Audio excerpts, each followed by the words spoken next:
Welcome. I think we're ready to go for our board meeting today. Welcome to Debbie Llewellyn and other visitors we have. Welcome to our board.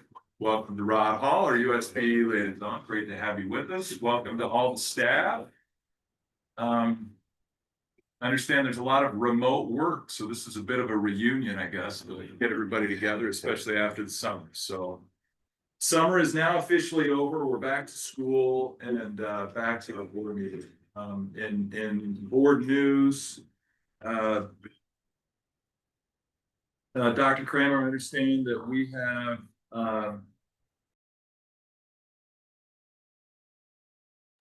it's a little bit different here. Is it? It's fixed. I think it's Yeah, I think we're good. Yeah. Yeah, I was a DJ in college at our college radio station. Oh. And your voice sounds fine if you don't have to listen to it yourself. As soon as you hear a recording, you just go, wow. This doesn't sound right. I understand that the governor has appointed Stacy Hutchings and Stacy Phillips as new SCSD board members, which is exciting news. So we're a little bit thin today, and that means no disrespect to member Biesinger and member Pulsifer. We're few. I need to be thin. Yeah, this is good. I work on that. So we excuse member Bassett, who's back to school this week. We excuse Chair Spiker, who is at a conference today. In order to have a quorum for some of the voting items today, we understand we need to have 4 people. So Chair Spiker will chime in at some point in the meeting. We may need to shuffle around some of the agenda items so that we can get to those when she's here, where there's a need for a vote. Do we know the timeline of the election? I don't. I have no. Do you know? Bring it up in the executive. Okay, perfect. Good. Yeah, that'll be good to know. So yeah, we'll come back to that. Well, let's go ahead and get started. Member Pulsifer, will you lead us in a pledge of allegiance? I pledge allegiance to the flag of the United States of America and to the republic for which it stands, one nation, under God, indivisible, with liberty and justice for all. All right, it's my turn for a board thought today. The thought that I wanted to share, this is something that's been on my mind lately, is about complacency and dealing with complacency as an impediment to being successful. And so let me just start with a story, which I found to be very, very interesting. And I'm going to pronounce this wrong because I don't speak Hungarian, but Gróf András István was born to a Jewish family in Budapest, Hungary in 1936. He survived a bout of scarlet fever at age 4 and went into hiding with his mother to survive the Nazi occupation of Hungary while his father was in a slave labor camp. At age 20, with no money and unable to speak English, he was able to escape the Soviets and went across the border to Austria and eventually made it to New York City in 1957. He married an Austrian refugee a year later and started a family in New York. And it's said that Gróf had a passion for learning. He worked his way through college and within 3 years of arriving in the United States, earned a bachelor's in chemical engineering from the City College of New York. And just 3 years later, in 1963, got a PhD in chemical engineering from University of California at Berkeley. Gróf got a job researching and developing semiconductors and wrote a college textbook on the subject. And at this point in 1968, he decided to start a new company with 2 colleagues, and he later became CEO of this company. And here's what he later said about that venture that he started with these 2 friends of his. He said, "When I came to the company, I was scared to death. I left a very secure job where I knew what I was doing. And I started running R&D, research and development, for a brand new venture in untried territory. It was terrifying. Grove anglicized his name at some point along the way. I couldn't figure out when in my research, to Andrew Grove. The company he founded was Intel.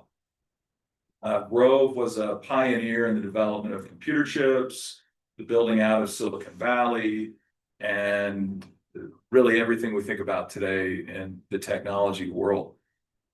One of his famous quotations from his book entitled "Only the Paranoid Survive" is that, quote, "Success contains the seeds of its own destruction.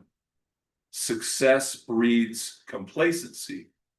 Complacency breeds failure. Only the paranoid survive."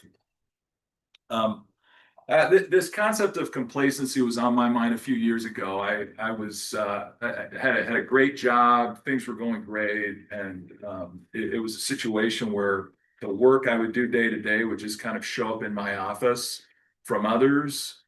And it was a challenging job, but for the most part, it was pretty easy. I didn't really have to go out and go find what to do. It just kind of showed up and was relatively easy that way. And I found myself in a bit of a rut where I was just getting complacent. I wasn't being challenged like I needed to challenge myself, and it was starting to affect my creativity, my drive, and some things like that. And so I knew that for the long term, I needed to make a change, and I did. I quit my job. I went and started my own business, and I've just never looked back, and it's just gone well since. And so to try to apply this to why we're here and what we do, in my years in charter schools, I would always I would always be a little on edge when I would hear business people come in and try to apply business concepts to education. It usually doesn't work that way. But this concept of complacency, I think, applies to everything we do. And I think if we, as a charter school authorizer and being really integral to the charter school movement in the state of Utah, sit on our laurels, relish the success we have, pat ourselves on the back too often, we're really at risk of just getting too settled into the status quo, which runs against everything we hold dear in charter schools, being focused on innovation, creativity, and forward thinking, and all of those sorts of things. So I suppose I would just throw that out as a challenge to all of us to not relish too much the success that we see. Let's celebrate it, of course, but let's always be focused on what we can do better and how we can be more successful in everything that we do, so that we don't fall into this trap of complacency. And let's give ourselves, I suppose, a healthy dose of paranoia, so that we can survive. Anyway, that's my thought for today. Great, thank you. So let's see, do we have any public comment? We do. Okay, great, thanks, Andrea. All right, in that case, have we heard from Chair Spiker yet? We did, but not available right now. It doesn't look like. Maybe if during the executive director report, she chimes in. Okay. We'll stand by. We'll get to the consent calendar then when Chair Spiker is available. Let's move on then to Dr. Kramer for the executive director report. Please go ahead. Thank you for your thoughts of the day. Appreciate it very much. They're always so meaningful, inspiring, challenging. So really appreciate that. The executive director's report today is just a few slides. There's a lot of content, but a few slides. The slides are there to just kind of organize what I'm going to share with you today. You'll notice that one thing that's missing from the executive director's report today is me providing committee updates. That's because that's now been embedded into our board meetings. And so that's a positive change that our executive committee has made. from input from board members that let's have a sharing out of the committee reports, and that's later on in our meeting today. And so that's now no longer a part of the executive director's report. And so to move to the first slide, some things that I would like to update and share. This is first the board member replacement. And there's 2 seats. This is happening relatively quickly, but we have some new information. But first with the Bowles seat, again, the reference is 53G5201. If you ever want to reference how do we go about the composition of our board, the number of board members, and how it goes down. And so the Bowles seat, as a reminder, is a USBE recommendation. They made their recommendations in June. One of their leading recommendations was Stacy Hutchins, and the governor appointed Stacy Hutchins. Very fresh information. That's exciting. We've seen her work at USBE and just in the charter movement and public education. I know a lot of us know her. I've had the opportunity to talk to her a few times and get to work with her. That Senate confirmation then will hopefully occur around Tuesday, 9/16. I say around because we're held to their schedule. And so we think that that's what's going to be. In working with the state office, that's when they think that the Senate confirmation hearing will take place. Now you'll notice that that's 2 days prior to our September meeting. We also do hope to, we're coordinating the logistics to actually swear in at the Capitol on that same day. So we have our own notary, or close to getting our own notary, and Andrea, she can go there. Several of us can go to the Capitol and have a swearing in, by one of the great representatives there, and it'll be a good time. So we'll keep you tuned in for what that looks like as it gets closer. Do know that we're going to get that board member up to speed as fast as possible. Marie and I have already talked about not giving them an onboarding, like a whole onboarding. It's too much. But we're going to keep them laser focused on the proposals, because we do know that the September meeting is heavy proposal. In fact, that's almost the bulk of our meeting on Thursday, September 16th, is going to be proposals. And so we're going to be really priming that new board member, hopefully all goes well, for proposals so that they can weigh in, discuss, vote. So that's the plan. And then board member replacement for the Cisneros seat, same code, just different part of the code that we're picking up there. This is a nomination that happened by organizations representing Utah charter schools. Those nominations came from both the association and Utah Charter Network. And then also the code says that this individual should have expertise in developing or administering a charter school. And that recognized individual, now appointed by the governor, is Stacy Phillip. I believe it's singular. Is it Stacy Phillips from your board? Phillips? Yeah. Okay, With an S. thank Okay. you. Stacy with 2 E's. Great, so we, that's my error on those, STACEE and then Phillips. And I know that she has a great reputation for, in fact, developing and administering charter schools. And we're pleased that that appointment is in place, and we look forward to getting to know her more, and at least myself, some of you may know her. And then the same thing, confirmation hearing is the same, swearing in is the same, and then the focus on priming for proposals is the same. Those last 3 bullet points are identical to the Bowles seat. So that's an update for board member replacement, and we're working closely to try to kind of track that. It's not in our control, but we're tracking and helping wherever we can. We're doing some really exciting work in 26. These are approved things that we're working with. Dr. Jamie Garwood is somebody that I know Member Biesinger has gotten to know in different conferences and things like that. And Dr. Garwood is going to be doing some work for us. It's a small scope, but important scope work.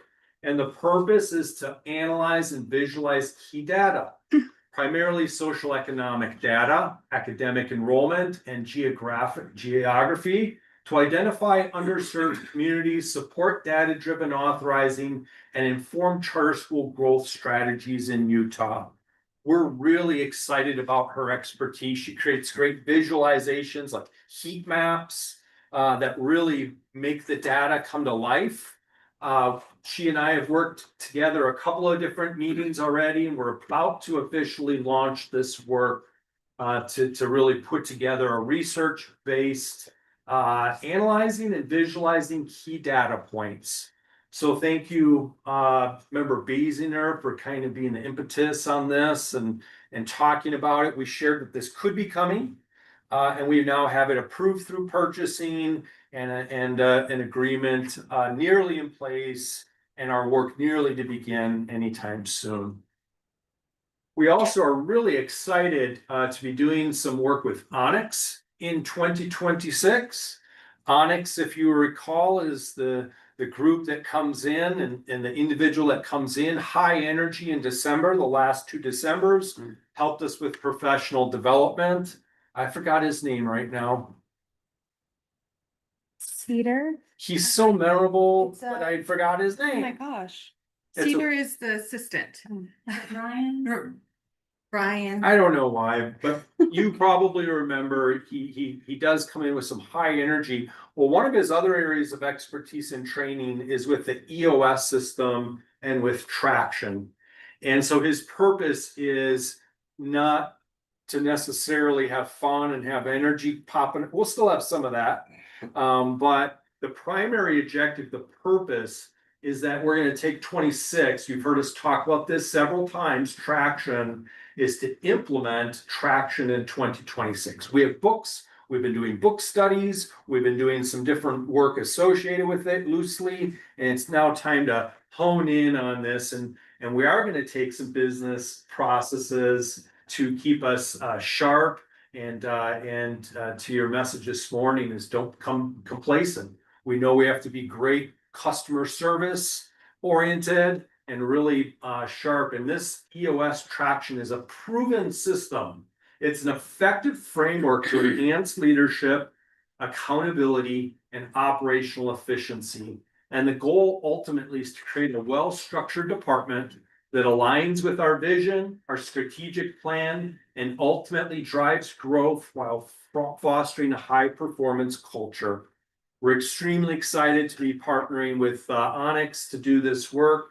We already have scheduled out probably 15 different meetings with them, both in person and virtual, and we're looking forward to it. And you'll get more updates and actually hands-on opportunities to do this work alongside Onyx. And then also I wanted to point out that the State Charter School Board will continue to work with the National Charter School Institute. One of the purposes that we have left in our work with them is that the NCSI's very own Dr. Jim Gunner and Mary Bradley are going to come to us. And they'd like to lead us through some professional development and some learning opportunities. And so they're taking, as you know, their CEO and then their COO, the best of NCSI is coming to us. We'd like to talk to you about that possibly being October and using the October meeting for that development opportunity that they will lead us through. So really exciting. Our team is, yes, our staff, yes, our board, but it's also our great partners that we do work with. And these are some of the contract service providers that we'll have working with us in 26. We do have some, just some recent events that we wanted to talk about. The Utah Charter Network's annual conference was great conference. I know a lot of our staff was there, a lot of board members. They took on the theme, as did the association, of kind of 25 years of celebration and past, but also looking to the future. And so they coined their annual conference, 25 years of charter schools in 2025, celebrated. What a clever way to talk about that. Looking to the future. There was a lot of professional development that occurred, including from our very own chair, Spiker, that did some presenting at the conference. And also Dr. Brian Bowles, our former chair, was given a Lifetime Achievement Award at that conference. And so that was a recent event, just last week, I believe it was, Monday, Tuesday, that this occurred. We have some really cool staff updates that we wanted to make you aware of. First of all, we wanted to just let Betty know how much we appreciate you getting this started with the school safety liaison work. Board, you may remember that Betty stepped into that role 2 or 3 months ago. She's been diligent in attending meetings and really carrying out the work and getting us started. And we're extremely grateful. But as any team does, we rearranged just a little bit as we looked at our the work that we have. And we want to assign executive leadership to this particular role. And so Marie has stepped into this already, has attended an important meeting yesterday. And we're started the transition, the change from Betty to Marie. This is a very important topic. And we want Marie to lead on this effort and so thank you, Marie, Betty, and board. We want to make you aware. This is a statute that says that charter schools will have a charter school safety liaison. We stepped into it and volunteered and said, as the biggest authorizer, the leading authorizer, we want to have a role in that. And so we wouldn't have to necessarily do this. The statute doesn't say that the state charter school board must have this liaison, but we really want to lead, and Marie is going to lead in this effort. So we're excited about this change. We think it's going to be smooth change, and we've notified everyone from Rod Hall who works closely with that, Chantel Coda, Rhett Larson, and others, but we wanted to let you know. We're going to be adding 1 FTE as a board specialist to our staff. Our budget definitely supports that. And it's a position that you're going to hear the governance recommendations, the board recommendations that come up later in the meeting from the Learning Collective. These have a whole host of recommendations.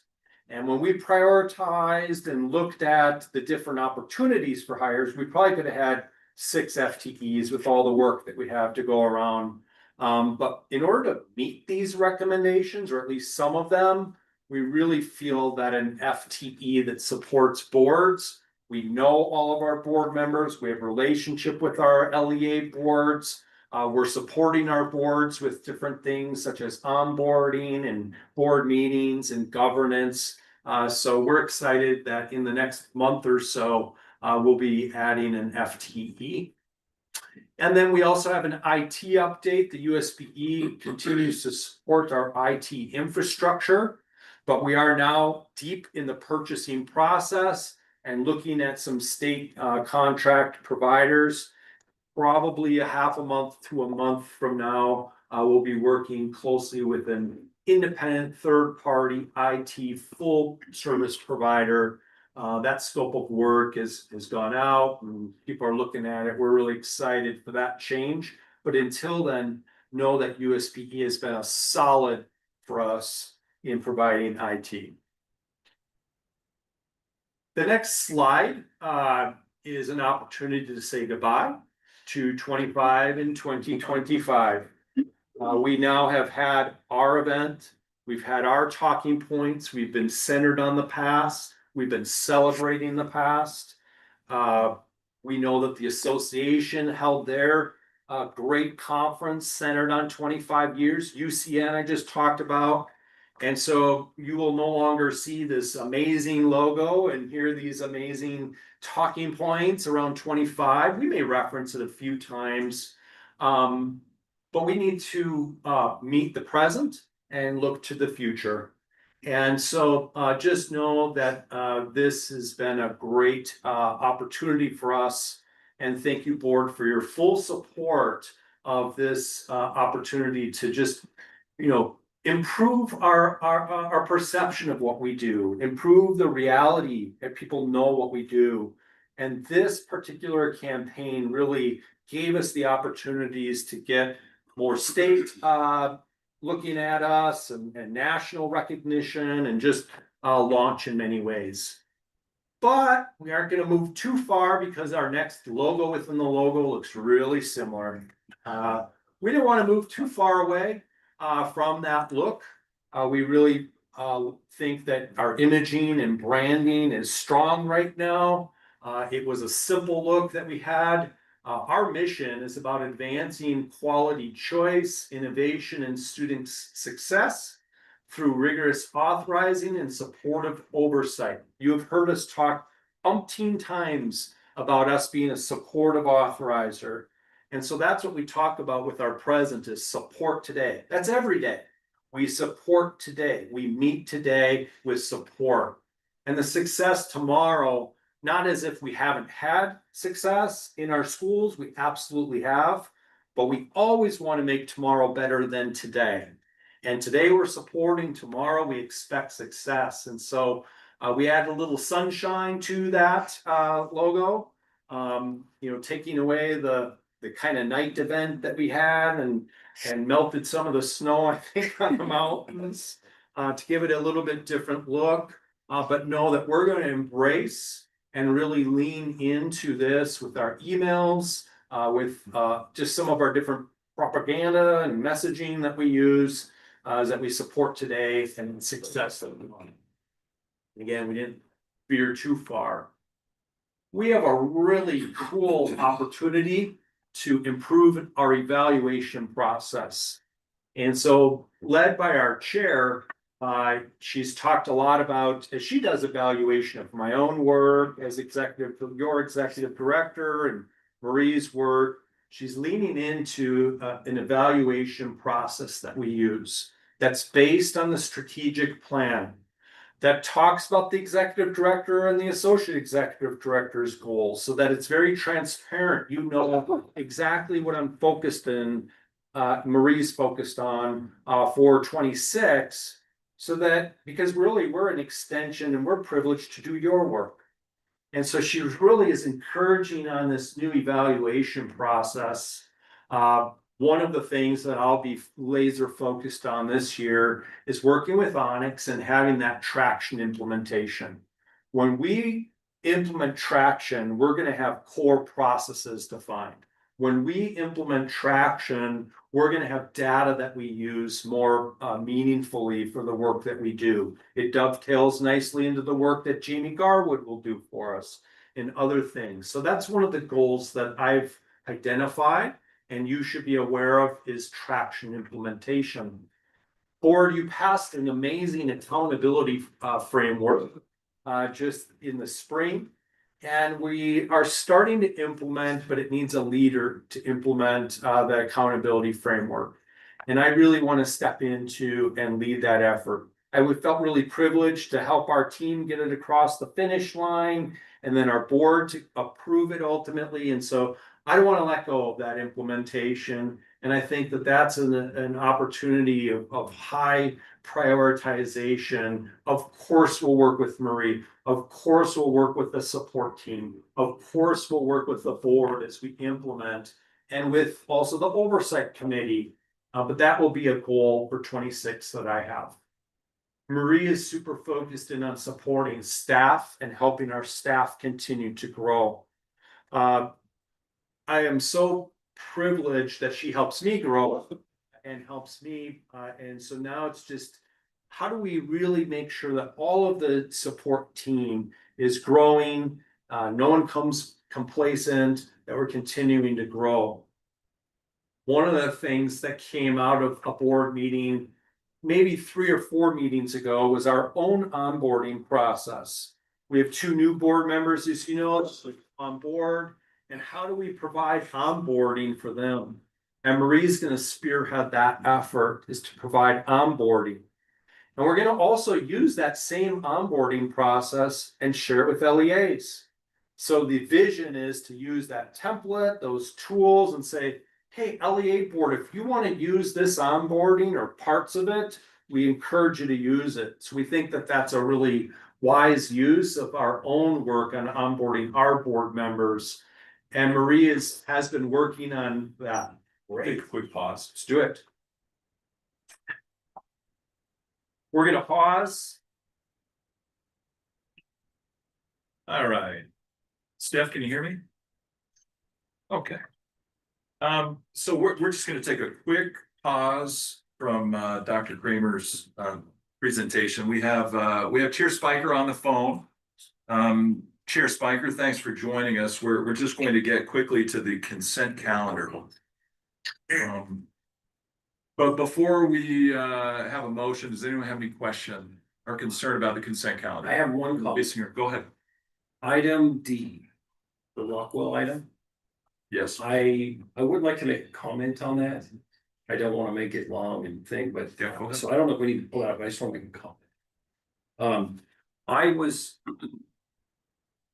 I had somebody from the charter school community reach out to me, not from Rockwell, but somebody that I have a lot of respect for. And with respect to this item, I thought there was a valid point made. The point. Well, I don't want to take too long, but I don't want to make this seem too jumbled. I know Rockwell was placed on warning on a consent calendar in our June meeting, which was our last meeting. I'm thrilled to see that they're now going to be, I anticipate they'll be taken off warning. So it was a short thing. The concern I heard from this was my understanding, and I don't know the blow by blow of this. I know this was a serious situation and it was, including a lot of really awful things. But I think that the concern that was expressed to me was with respect to warning. From my vantage point, a warning is a significant thing for a school. It's not a little thing, it's a significant thing. I looked up what does it mean to be on a consent calendar versus an agenda. I asked ChatGPT to help me understand that because I've never really been formally walked through that. And I won't take the time to read it, but a consent calendar is the theme of things that probably don't necessarily need a whole discussion and you can pass them in kind of a group because I don't want to say they're less serious, but they probably aren't controversial or need the time that maybe other items do. With respect to warning, the critique I heard was, hey, if a school's gonna be put on warning, that's significant. It's a big deal. It's a big fact for a school in most cases. Like in Rockwell or any school's case, if you get placed on warning by your authorizer, it's probably a material event. You have to disclose that to your bondholders and so on and so on. The other thing, and again, I don't want to relitigate this. I think there were some feelings from Rockwell that this maybe wasn't warranted or wasn't fair and they wanted to protest this. And I don't know the particulars of that and I'm okay not knowing. But the critique I heard was a school that's going to be placed on warning, particularly if they have some issue with it, probably deserves a chance to come and speak as an agenda item versus just being on a consent calendar. I think that's fair. I think if we are a responsive authorizer, if we're a communicative authorizer, that's a fair critique of what we did here. And if I think back to that June meeting, because I had looked back to our notes, it was on the minutes. I probably can imagine I glanced through that. I didn't probably pull that out of my head because my mind was on kind of the action items of that June meeting. And I think looking back, that was probably a miss by me, just personally. I'm not saying that was a miss by the board, but for me, because in my professional work, I know that a warning is a serious thing. And to the point where if you don't cure the things on your warning list, then the discussion of things like potentially closing you happens. So with something of that serious, I guess I would just say, I would probably recommend, or at least throw my voice in one that says, we probably should not have a warning of a school be on the consent calendar. It deserves a separate item. That's that. So I'm not saying that it was the wrong decision. Again, and I'm happy that, the items that were listed were demonstrated and so forth. But I just, to the specific of, to put that seriousness on a consent calendar, at least from my vantage point, was probably not the best practice. And so moving forward with any school, I would at least just recommend that we make that an agenda item So that especially if the school wants to come and make a point or argue their case or tell us why they disagree or why they agree or whatever it is, I think they deserve that. I think that would be a best practice. So that's my comment on that, but I'm happy to support that on this item. And I would be happy to make a motion to pull it from the consent calendar. With that in mind, that maybe we need to handle it individually. I think your comment, member Biesinger, is mostly directed at the last meeting. It placing them on warning as opposed to the removal of the warning status today becoming consent calendar. I think so. Like, Right. I'm happy to vote for them to move off warning. And again, I don't want to make what I hope to be kind of a molehill of this meeting a mountain. But I thought it was a fair point that somebody with a lot of respect I have approached me with, and again, it wasn't anybody from Rockwell, although I do understand that we have 2 previous board members now helping Rockwell, which I think is great for Rockwell. It has nothing to do with individuals.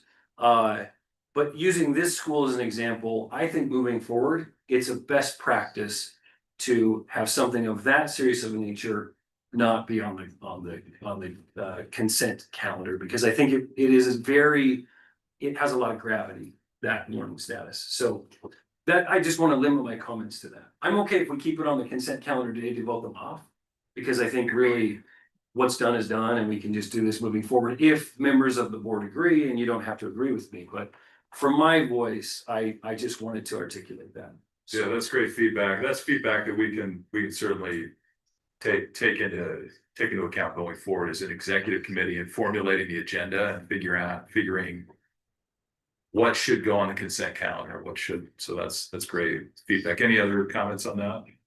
It just, and I'm fine to just go ahead and let this go, but wondering if really in deference to that school, if it would be good to give them an opportunity to, cause I don't know, I mean, it was on the consent calendar, I don't know what the circumstances are, anything, give them a chance to say, we're doing good. We made these changes and it's all wonderful, you know, and I'm not saying we have to. I'm just wondering, throwing that thought out there. I like that. Would it be a good idea if we did just give them that opportunity to say, we're awesome? And we've made these changes and we're great. But I'm okay, I'll vote for it if it goes through just today. Okay, that's helpful. Great feedback. Any other thoughts on that? Yeah, okay. All right, thanks for that feedback. Can I have a motion to approve the consent calendar? I'll make the motion to approve the consent calendar. Great, and a second. Second, Thanks for doing that. Okay, motion to approve the consent calendar. All in favor, say yes. Yes. Yes. Okay, all right, that is unanimous then. Thanks, that business is taken care of. Chair Spiker, we'll let you get back to your conference, and it sounds like we'll have you join us a little bit later. Yes, that sounds great. And I also want to say thank you to Member Biesinger for bringing that up. I think it's so critical that we have just transparent and thoughtful conversations. And ultimately our goal is to really put children and families first. And so I just wanted to say thanks for that. I appreciated that, those comments. Great, thanks, Chair Spiker. We'll let you go for now. We'll circle back later. Okay. Okay, thank you. Bye. Okay, great. Thanks for allowing that. Oh, yes, great. Dr. Kramer. We're getting there nearly done. So onboarding resources will be a goal of executive director, certainly a big associate executive director, and then also sharing best practices both in state and then nationally will be a goal. We would like to create other goals in October. And so that there's some shared goals. These are not all the goals for the executive group and of the board. And so the opportunity here is for us to dig in and to create some other goals in October. And then the idea of this evaluation process is that the executive director will report in the report, will incorporate progress on each of the goals. And so you can incorporated into the executive director's report. Here's the goal as the reminder. Here's our progress against that goal, and it's a shared goal with all of us. So a lot of transparency with this shared goal evaluation process, a lot of just accountability towards how it's going. So wanted to share that with you. That's an exciting new process. That concludes the executive director's report. And then if you have any questions or comments or anything, always welcome. Director Kramer, I just have one back to one of the things I'm excited about is working with that kind of heat map. Do we have a sense of like timeline on that, assuming we get engaged here officially pretty quick? I view that as a tool that, to the degree that the schools that are going to be heard in September and then through the January process, I think that would be informative to them. Some of the things on that, I think there's been a gap in Utah. There's a gap in many states, but this is really going to be a nice tool, not just for new applying schools, but for existing schools that want to think about how can we better, interact with our community and meet the needs and what needs are there so that they're not guessing. And this won't solve everything, I know, but I think it'll be a really effective tool. So do we have a sense for timeline? And I was just looking to see, I believe it wraps already in December and January. cool, okay, Yeah, so it's pretty tight, It's 4 or about 5 3 or 4 months, months, yeah. concentrated work. great. Wrap it up and make it useful already at the beginning of January, February. Yeah, I'm looking forward to seeing it. Yeah. And I'm even, hopeful that there could be an ongoing update or Yeah. expansion of that, depending on, how we see the initial information. So, Thank you. thank you. Great. Any other comments, questions for Dr. Kramer? Okay, great, thanks. Let's move on. We have Paula Plant Caravana here to discuss school land trust. So please come forward. Thanks for joining us today. And we're sorry, I can't remember why we deferred last time. No disrespect intended for putting you off to today. Thanks for joining us, and we'd love to hear from you. Thank you. No, actually, you had some really important things on your agenda we felt were more timely. So thank you for having us back. Of course. First, I just want to let you know that we're coming to you after a conversation with a working group that we set up that had members of charter schools, business administrators, so forth, to talk about some issues that had come up related to charter schools and the school land trust program. And we have 3 items that we need to come to you and get some direction on. And so Kara's gonna talk to you about those 3 items. We have a couple of slides that we should be in the backup. I don't know if we're able to pull those up or not, or can connect for one of the items. I don't see Andrea right now. Did she collect that? Send it to Yeah. Andrea? Yeah. Okay. See, and I can always go to the other ones first. If that's the case. Yeah. Okay. Yeah. Okay, so we'll come back to that one, so we'll go to number 2. Okay. You may be aware that, and this is kind of a secondary working group that the USBE has, currently right now, led in part, by member Kramer, as well, so we're really grateful to have him on there. To discuss some opportunities for improvement regarding charter school changes and the timing that occurs in a year before they take effect. And what I mean by changes are things like opening, closing, merging, those type of items. Our intention in kind of bringing this up is so that when member Kramer comes back to you, you have some additional information when you're making those big and important decisions regarding charters. Our team with the land trust, one of the main concerns that we have with some of the late changes, especially those occurring after March 1st, is that school land trust money is a finite amount of money annually. Once it's allocated, there is no more.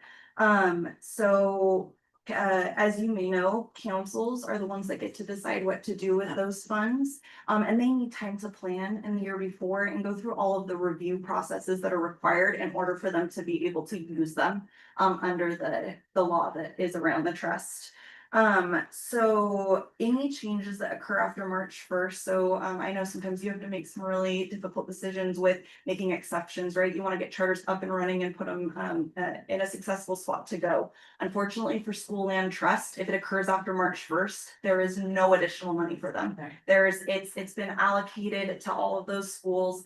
And so we're kind of in a rock and a hard place to be able to get to that to them. And additionally, if we were able to move it, every charter has already gone through that planning place, and a lot of time. The most common use of school and trust funds is for people, you know, so they're getting ready to hire for the next school year. And so if we were to move money away from those schools that had already planned and been counting on those funds to be able to hire people, now we've impacted every single charter that's in the state. So when you're considering were to move money away from those schools that had already planned and been counting on those funds to be able to hire people, now we've impacted every single charter that's in the state. So when you're considering were to move money away from those schools that had already planned and been And you're counting just on those talking funds to be about able to hire people, money for now that we've year. impacted every single Where charter next year that's they would in be the included state. in it. So when you're Yes, considering exactly. were Yep, to just move in money that away first from those year of schools that had already operation is planned when and we're- been you're counting just on those talking funds to about be able to hire people, money for Can I ask now a we've question? impacted every single It sounds charter like that they would is be in the included state. in it. So when you're Yes, considering exactly. Yep, just just money so away from those Can you schools give that us a- already planned and Yeah, been you're counting just on talking those funds about to be able to hire people. money. There were, as you know, a few changes that were happening in the charter world. We, for most of the part, were notified of them before March 1st. There is one school that was moved that we have to underfund them this year, so they're actually gonna be receiving less than base. They would have received $0. However, another charter school closed at the same time, so we're able to take some of their funds, but it still doesn't bring them up to the minimum amount in the law, which says that they're supposed to receive base. And so we have to underfund them this year because it occurred after March 1st. And what occurred after March 1st? to Yeah, what close was that? the change exactly? Yeah, this one was, is this Wallace Stigner Sunrise? Wallace Stigner Sunrise. Their new satellite campus, Yeah. and what, so they got approved by us when? February? They were approved in January, but they Yeah. had a waiver from the USBE because it was, They wanted to open this fall versus a year from this fall, because they Yes. had the building. because normally it would have been the following year because they missed the October one. And so when they applied to us, they also applied to the USBE for the waiver. Okay. And so if we did that in February 1, January. January 1. You're saying something happened after March 1. Mhm, I'm just trying to understand what we did that we can maybe think about not doing. in the That's future. when our team was notified that the change had occurred. So we approved that in the board meeting in January, but the trickle down didn't get to them until after March 1. Is that what happened then? Or Because we were also. I just understand like what our mistake was here. I think it was the whole like, but it also needed the waiver and trying to make sure, because then it had to then go on committee and then full board approval from the state board. Okay, Yeah. Yeah. I don't know if I call it a mistake. I think I would reflect more of it as a process. okay, The state charter school board has had quite a few recent changes and requests. And those take a process, and the process is that our board needs to recommend, the recommendation needs to go to USBE. USBE staff has to understand that action item from the USBE board. And so I don't think that there's any miss. I think it's just a process that took a little bit longer. We're actually trying to tighten up that process. Yeah. We now have regular meetings where we talk about like, oh, what if a school transfers control and operation in mid-cycle? How does that Yeah. impact things? What about if a school wants to open up earlier? That's different than what typically is done. So all of a sudden it needs the recommendation, it needs the approval, it needs the staff to understand it and kind of matriculate it, stuff like that. So I'm just trying to explain, like I don't view it as a miss. And Or a and it's mistake. off of the typical timeline. Yeah. So it's like an abnormal process for Wells Yeah. Center. So maybe part of what we're talking about here is just understanding that that does happen.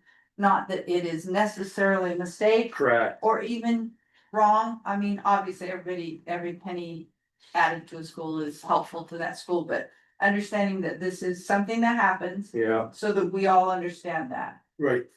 That makes sense, and understanding that the school land trust timeline is fixed. Yeah. That's that's not alterable at all, and so if you don't get notice prior to March first, Done. that's kind of it for that year. The cement's gone hard. But specifically with this Wallace Stegner example, that just impacted their additional satellite campus, right? Correct. So I mean, they would still have whatever their council's done prior to that point, Right. that's all set, but adding that.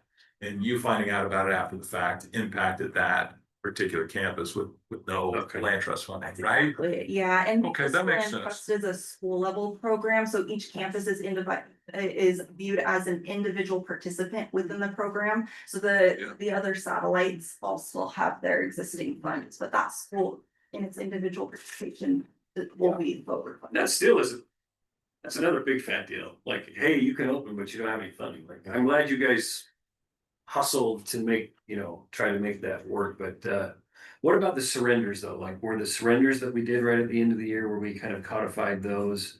We worked hard with USPE to. Those weren't an issue, like they weren't kind of an issue here. They're tricky.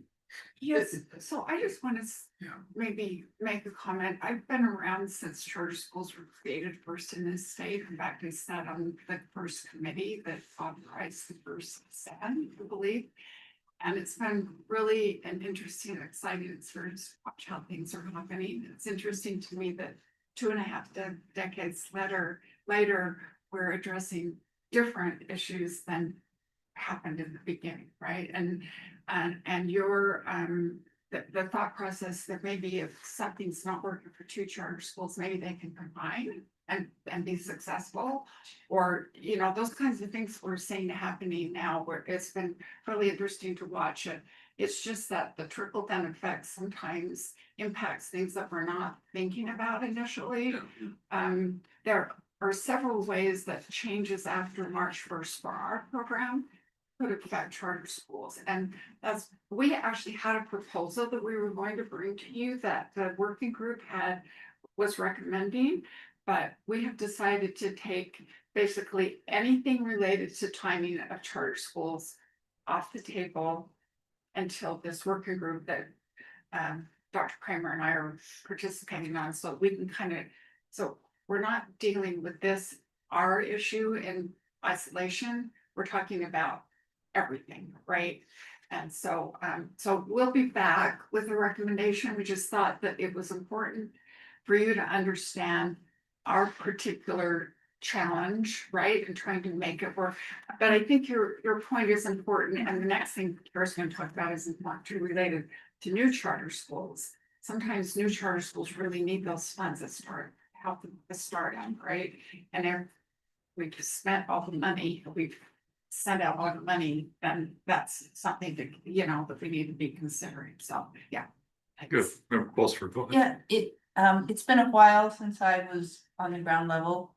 So the numbers probably changed, but a school, 500 students, what would be about the amount of money we're talking about? I knew at one time, but it's changed, I'm sure. Yeah, base this year, the threshold was like 320 or so odd students, and so they're getting, is it 54,000 this year? I can't connect right now. Is it a per student allocation? It is per pupil, but there's a minimum base dependent, so smaller charter schools get a little bit higher per pupil because they're brought up to base. Higher pot. But for like 500, I don't know off the top of Okay, my but head. 300, that's fine, just. Yeah. Kind of help us. So this That's is, what we're talking about. so if we look at it between the WPU and They the get that. replacement fund, that's not what we're talking about here. This is the other. Yeah. So from the grand scheme of things, Right. this is a smaller amount, Yeah. although still important to us. Exactly, I can see why school would Yeah, love to have that, but that's helpful. that's why I wanted to help us understand the Thank you. scope of it. Yeah, I had the same question. Charters received this year, so it's about 13 or 14 million total out of the distribution, so that's. the Okay. check. Yeah. That's great. Okay, good. Any other questions on, we're still on the second point, right? I think we're on the first. That was the first one. You started maybe with the second, but yeah, we're still on that first. Irvin, do you want Yeah. us to go to a spot in your slide show? Oh, and this is just one, so this is point one. So Got this it. is a separate one. Okay. Thank you. Okay, Yeah. well, back to you. I think we're ready. Okay. Sorry for the interruptions. This is very helpful. This is very Yeah. informative. So for this one, if you could please go to slide 2. This issue, so just some background context, so you may be aware that to form a council, charters have a couple of options to be able to determine how to use school land trust funds. So they can either form through an election and basically it can include 2-parent or it has to have a 2-parent or grandparent majority, but can include other members such as principal director, other key members of the community that is decisioned by the governing board, what that council looks like. The other option is the school's governing board can serve as the council, provided they already meet a 2-parent or grandparent majority without any alteration. What we've gotten some feedback on from schools is that in the first year, that's really hard, right? They've got a lot of things going on. They're attempting to set up an entire school and what that ecosystem looks like. And if their board doesn't meet it, they're also now having to add elections to that whole process, which is a significant undertaking. So the proposal is in the first year of a charter council, and this also came from that working group. Yes. This also came out of the working group, which is really great. If you could go to the next slide, is to possibly allow with a code change in the first year of operation, a governing board to serve as the charter schools council, even if they don't meet that 2-parent grandparent majority. And then if they're going to be doing elections the next year, gives them a whole year to say, what will a successful council look like at this school? And how do we set up election procedures that are going to facilitate that process? And so that's what we're hoping. Yeah, so we'll need to take this obviously through the process of the State Board of Education, before the Finance Committee and then the full board. And the very first question they're going to ask us after we explain that this came from a working group of charter people, right? It wasn't something we printed up, it was their recommendation. They're gonna say, well, what did the charter board say? So we are coming to you, and I don't know how you do this. I think in the past, it hasn't been a formal support, but it's been a blessing, something, so that when we go Yeah. to the finance committee, we can tell them that we've been to you and they are supportive of what we're moving forward. Yeah, I have comments on it, but I'd love to hear from other board members if you have any thoughts on it. I can start. I would love to hear your comments. Yeah, so just speaking from my experience, involved in starting a charter school and chairing a board for 15 years, I think it's a brilliant idea. I think it's great. First year is really tricky. It's really messy, lots of moving parts.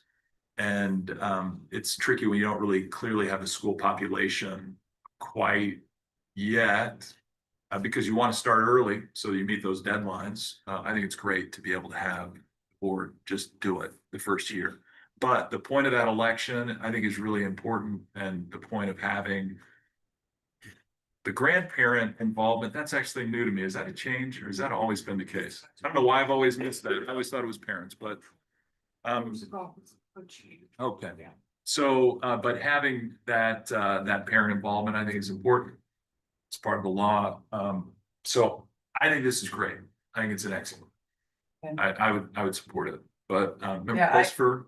Yeah. Thinking about, so when a district creates a new school, they know the population that will be attending, so they can do that election prior to the school starting and, to easily meet the deadlines. The charter is more tricky because you really don't know your population. True. And so I can see why this makes sense, and I'm good. I hope, as soon as possible. Wouldn't have to wait for a year, as soon as possible. That where they have their population and they can do an election as soon as possible. I don't know if that's in there, but just making sure that happens as soon as possible. Cause it's so helpful to have that parental input in this decision making, so, I don't know how that works, but I would like it to be as soon as possible. It would be in the second. It's effectively just a 1-year waiver, Yes. just for the first year, so they're required to follow the requirements. Vice Chair, next year, yeah. I think this makes sense. I mean, I think if there's been a working group formed and these good folks have put thought into this, I'm inclined to support their thought from experience. Is there another side? Is there an opposing argument to this? Because I don't really see that in my own head. Yeah, I think the only opposition would be that the legislature has always wanted parental involvement in this program. And so Yeah. they have always required on their councils if you have initially it was a one parent member majority and then they upped it to a two parent member Okay. majority. And so this would be going against that, but with charter schools opening that we're needing to create a council because their board didn't qualify, Yeah. right? This has ended up in schools not getting their money clear till sometime in the spring, and that's not when they need it. They, you know, so this allows them to receive the funding and then be ready to comply with the requirements in the law that's a year. So- Got a year. And I'm even okay with the way, just having it be a 1 year waiver, but if there is that opposition, which I completely understand, that's why I brought up. You could say 1 year or sooner, I mean, putting something in there that encourages them to do it, like they know their population when school starts, so. Do it then, you know, just some way to frame it so that, because I get that opposition, you know, we really do want them to. Do you think may, the word may makes that happen? So the council, so for instance, if it was a satellite school, they might be able to get it done. Yeah, true. And so may, we're hoping that may allows that. Versus shall. Well, if they could get it done, that would be Yeah. the preference, obviously. Well, I appreciate your perspective and at least from my seat, I don't think a 1 year waiver really puts any of this at odds with legislative intent. I think that reasonable people could see this is just a help to a school that has so many balls in the air. So makes sense to me. And it seems like it's still going to be the minority. I mean, is it fair to say that most charter schools have sufficient parents on the board that they will qualify in the first year of operation? Yes, the problem is establishing, the board has to establish a process for an election and what that committee is gonna look like. Who's And gonna that's another thing the board has to do in the first year. And then once they've established it, you actually have to hold the election. And so sometimes we're in the spring before we get to a place that we can maybe even meet and make a decision. It's just a timing thing, I think. The election has to occur from the student, from the parents. From that student population, so you have to establish the student population to have the parents to hold the election. It's probably about a quarter that Yeah. use their board, if I'm just pulling it out of the top of my head. So some would, yeah, not even encounter this because the board would fulfill that two parent majority right off the get go. Yeah. I think your comment is that if they can get it done, great, and maybe some do, but this just takes a pressure off of at least one area. It's one less thing to Have a worry about. 1 year, Essentially waiver. Miss Stephenson, Dr. Kramer, any other comments on this? Just one, true professionals. You know, the way that you work, the way that you invite our board's input. We all acknowledge and appreciate it. And for rescheduling, that was a big deal. So thank you. Yeah, anything else on this specific topic, Miss Stephenson? No, I think the conversation's been good. Okay, good. You have our blessing. Okay. I don't think we need a formal vote, but I think I can speak for everyone that we're supportive of this. So thank you for the proposal. We think it sounds great and hopefully it moves forward and is approved. One more issue to bring up with you. Yeah, We first. need your recognition. And this one should be short and sweet because we're happy to provide additional supporting documentation you want when you're considering it. Also out of those smaller working groups that were happening, this topic has come up over kind of almost a 2 year period, and they've been a little bit back and forth on which direction to go. And we're hoping for your insight. So the charter formula for distribution, as I mentioned, is a per pupil, but there is a base. That base is currently 0.4% of the total charter pot. And it's been, and this year that's about 300 student cutoff, where anyone under 300 students is gonna receive higher per pupil than those that are not getting base. So the question that came up was, is the base amount, is that the right place? Is that the right cutoff to consider somewhere a small school? And it's kind of gone back and forth of, yes, that's the right place, no, it's not enough, no, it's too much. And so we've run some scenarios, and I'd be happy to send those over so that you can take a look at what does 0.35%, what does 0.3 look like, or do you want to go higher? So just to consider if that base is the right spot. Yeah, so the working group, we've talked about this actually for a couple of years. We talked about it a couple of years ago before you may be aware there was a constitutional amendment that passed a year ago that was going to distribute an additional amount of money to schools, and they said, let's wait until that passes, and then if we change the distribution, we wouldn't see a school that would receive a lower amount, right? With a larger statewide distribution. So we met again, and this time there was real concern that we make sure that smaller charter schools have enough money to do something important with. The flip side was, and the business administrators, of course, are pretty aware of this because they're looking at the numbers all the time. Of course, they're aware that in a very small school, the per pupil amount in a very small school is much higher per pupil, right? So that's kind of where the decision-making process is. So there have been people who've been concerned that in very small schools, they get considerably more per pupil than in larger schools. But people on the committee who have been in smaller schools recognize the need, right? People who are in larger schools might be more in the place where, but that's a lot per pupil, right? So I think that's really the conversation. And in the end, they were not in a position to make a recommendation that everybody agreed on. And board members, your chair actually said, why don't we take it to the charter board and ask them what direction? And so we're just coming to you with the thought process. If you need more data to be able to make a decision, that's great, but they've really punted to you to decide to make that decision. Michael Helen? Yes. I'm inclined to support small schools because they face so many headwinds, and they're trying to aim at some population that is either specific because of geography or just that needs support because of life circumstances. And small schools, they get it coming and going and back and forth and sideways and up. Yeah, it's tough to be a small school. So to reduce the base, I get that might. I'm not trying to help. You know, I can see a large school strictly from a number standpoint would probably want to see that. But I from my least vantage point, with the dollars we're talking about, that's really crucial. Those mean a lot to a small school situation. They mean a lot to everybody, but to a small school, that's really, and to have them lose yet something else, even if it just equates to be $50,000 or $80,000, like that's a tough deal for a small school. That's a bank of computers. It's probably a salary. So from my vantage point, I'm inclined to not reduce that 0.4 base.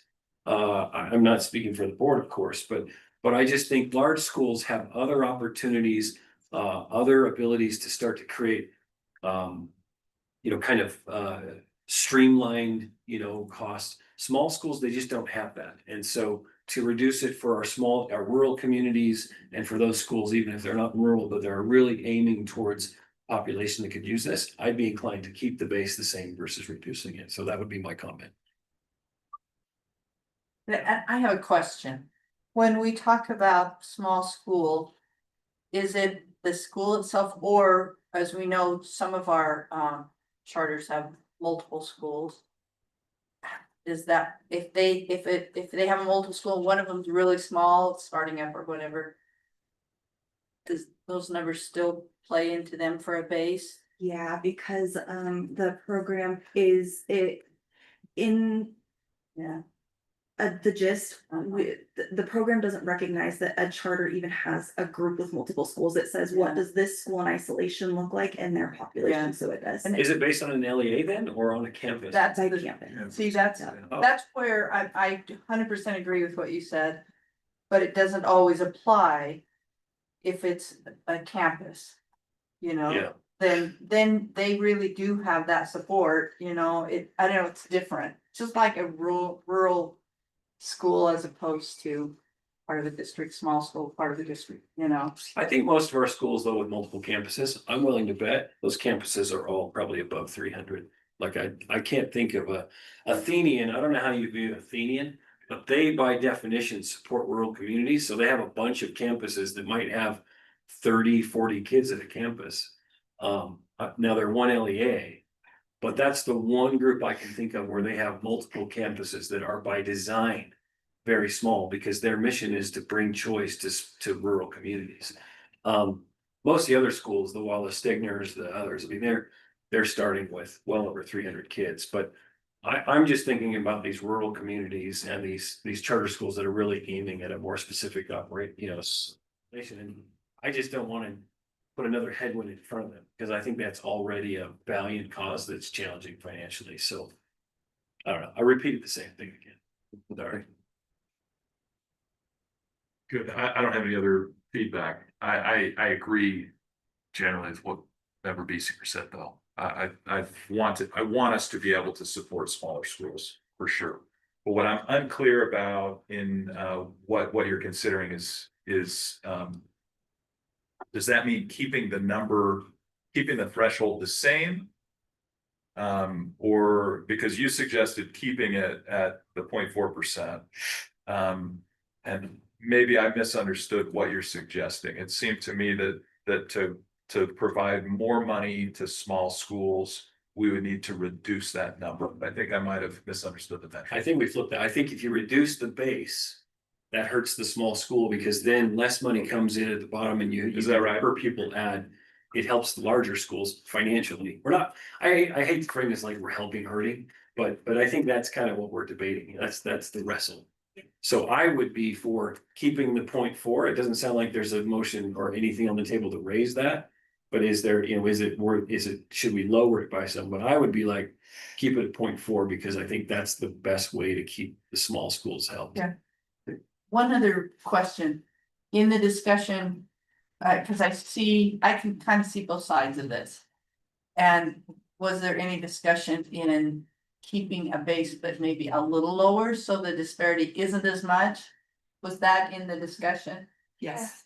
Yeah, and it was also in tandem with the amendment be going through, so everyone's gonna see likely an increase in funding for FY 27 is when that will be impacted. And so there was talks about if it were slightly reduced, and what is that place? Would it kind of be helped by the fact that there's overall increased funding? And so that's where we ran those scenarios of what does 0.3, 0.3, or 0.35 look like.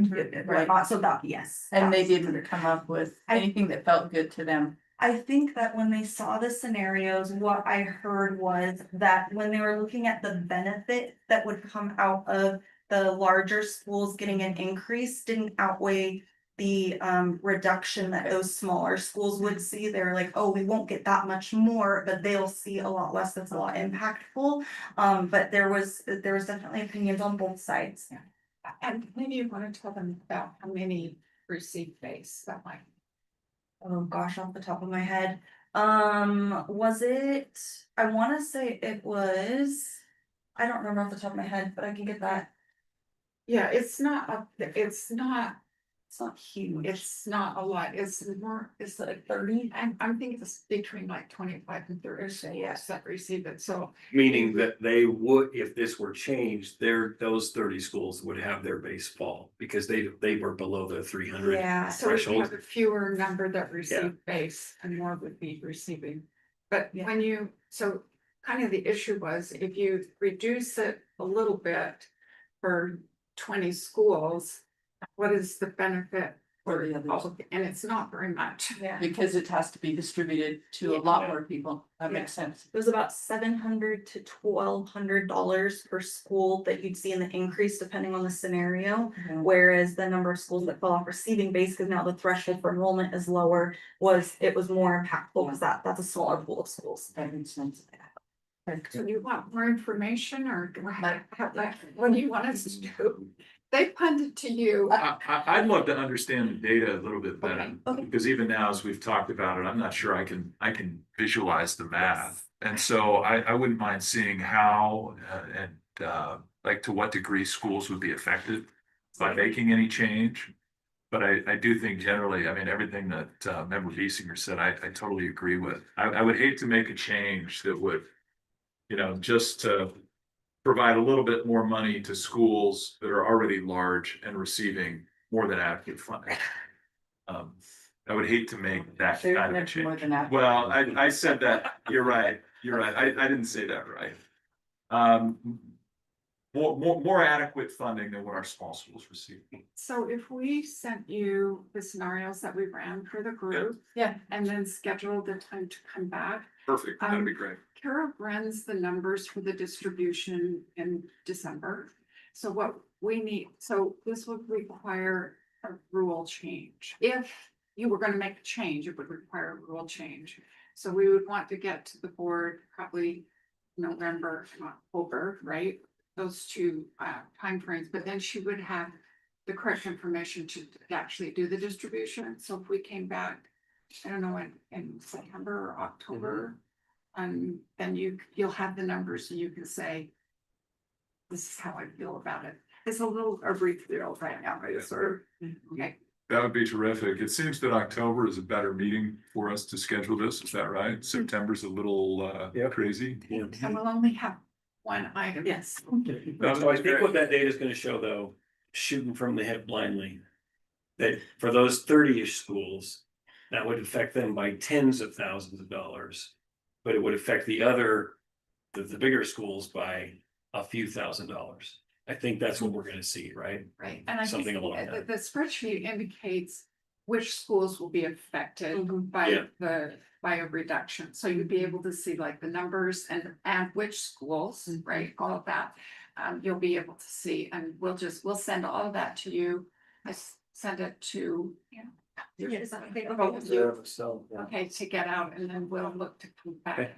Yeah, and is this something that we need to vote on then? Is this an action item for the future? It sounds like it's not necessarily an action, a vote. Do you want a blessing or an action Since item? you have a blessing, They true? come to us, so we have to make a decision, however it looks, make a decision.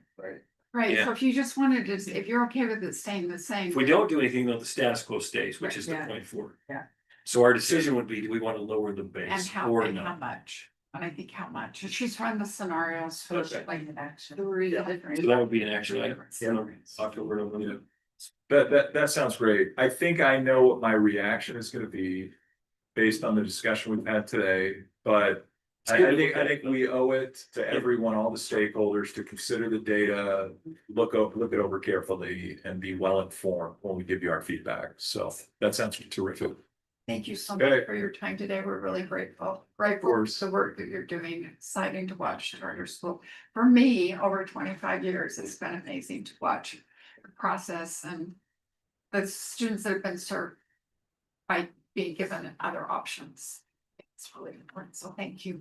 Of course, thank you. Thank you for all that you do. This is an amazing program, and it is absolutely incredible to see how it strengthens schools in the entire state of Utah. Yes. So very well done, and thanks for your care to charter schools specifically. We really appreciate your support.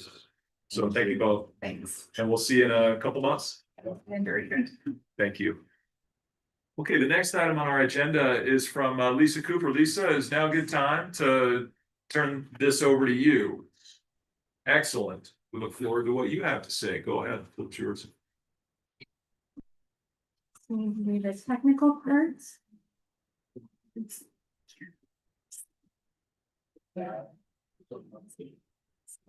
Thanks, you guys. Thanks.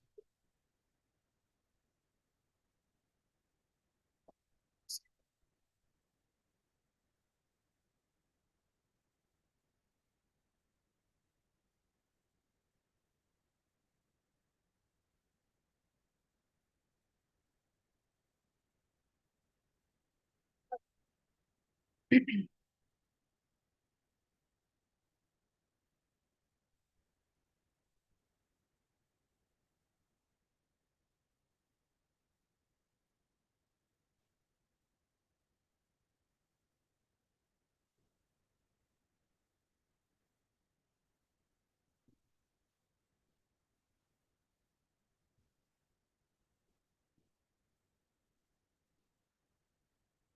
think I have this down and we can't do it. Oh, you're good. If I may, while Lisa's pulling that up, one of the comments I've made in the past, and I think other board members have as well, is we have this amazing staff, and I fear that oftentimes they're just kind of behind the scenes, and they do amazing work behind the scenes, but I'd like to bring our staff a little bit more to the forefront, one, just to educate us as board members. This is always an education, so we can be more effective, but also to help us understand a little bit better what they're doing, so that we have a better understanding of our amazing capabilities that we have through our staff. So this is a part of that. And Lisa, we're excited to be able to hear from you, and specifically about school startup funds. So whenever you're ready, you go for it. All right, I think I'm there. Great. Great. All right, like you said, today we are going to talk about startup implementation grants, and I'm going to jump right in because I have more information to share with you than I have time already. So I'm just going to go ahead and get started. So as before we jump into the actual presentation part, I just want to give you some information about the grants that these grants are available for all charter schools, regardless of who their authorizer is. And while there are funds that are available for the innovation pieces, the new programs, curriculum, and innovations, we actually aren't going to focus on this today. We're going to focus on the grants for the new school satellites and the expansions. And just to save time, unless I'm talking specifically about one of those, if I say new school, I mean all of it. So, yeah, so from there, go ahead. So we're going to go through today law, rule, our procedure, our process, and our forms. So we're going to start with the law that speaks to the startup grants is 53F2705. And I'm just going to highlight as well. I'm not going to go into depth on too many of the things in law, rule, or anything. So, but like I said, we're starting with the law. So the law states that these funds are to pay for expenses for the planning and implementation of a charter school. It also states that the funding is to be based on the authorized enrollment. It gives the state board the rulemaking process for this to make rules regarding procedures for applying for and awarding the grants, the permitted uses of the grants, and then it also sets forth the requirements for a charter or that the state board will make rules for how this charter schools submit their budget and their final report for their expenditures. The rule that the board established is R 277554-2. And the requirements in the rule, it starts with the requirement to receive the grant, which is basically that the grant meets the requirements of being a charter school based on law. It has a finalized charter agreement with its authorizer. It submits an application within 6 months, the approval by the authorizer, and the school demonstrates a plan to use the funds within the next 2 school years. The rule gives the SCSB the ability to determine the amounts and conditions for distribution of the grant, as well as the ability to establish the allowable expenditures and list them on the application. And then also in the rule, it says grant recipients are required to participate in monitoring activities. And then there's also a piece that if the school were to change from non-charter status within 10 years, it would need to pay those funds back. However, there are exceptions that can be granted by the SCSB, and the circumstances that could be granted under is if there's a change in federal or state law that would make it so that the charter school could no longer operate as a charter school, or academic purposes, making it difficult as well. All right, and we're going to jump into the policy. I'm not going to speak too much to the policy itself, just that to let you know, in the first paragraph of the policy, it does say that it is the intent of the SASB to establish processes to meet the duties and obligations placed on it as an authorizer pursuant to law. And then basically the policy sets out the requirements for receiving the grant. Then we're gonna move on to the procedure. This is the piece I'm gonna focus on mostly when I'm talking about the procedure, but these are the tables that we use to determine the amounts that the schools are able to apply for. A couple of things that I wanted to say about the procedure as well is that the first paragraph of it is very much like the policy, and that is the intent of the charter school the charter school board to follow law. But it also says in the policy, there is a sentence that says a charter school authorized by the SCSB may apply for funding under the categories of new school, satellite school, and large and small expansion. I'm bringing that up to talk about it later. But I wanted you to know that it does say that. So we're gonna jump into these tables, because that's where we're gonna spend our bulk of our time regarding the procedure. So we start up, that first table is for the new schools, then the middle one's for the satellite, and then that last one is for both the large and small expansions. So there's the line on there for small, line on there for the large. And since this new school and satellite schools are very similar, and there are some differences within the expansion, I'm going to talk about the new school and the satellite school tables together. As you can see, there is a base amount that the schools will receive for up to their first 200 students. So if a school opens for 50 students, or if it opens for 200, they will all receive that same amount. If they have, or if they're planning on having over 200 students that they're starting with, as soon as they hit student number 201, they also get, on top of that base, they will get a per pupil unit for those students. Again, starting from student number 201, going to student number 600. So at 600, it maxes out, as you can see, for the first year, the startup year.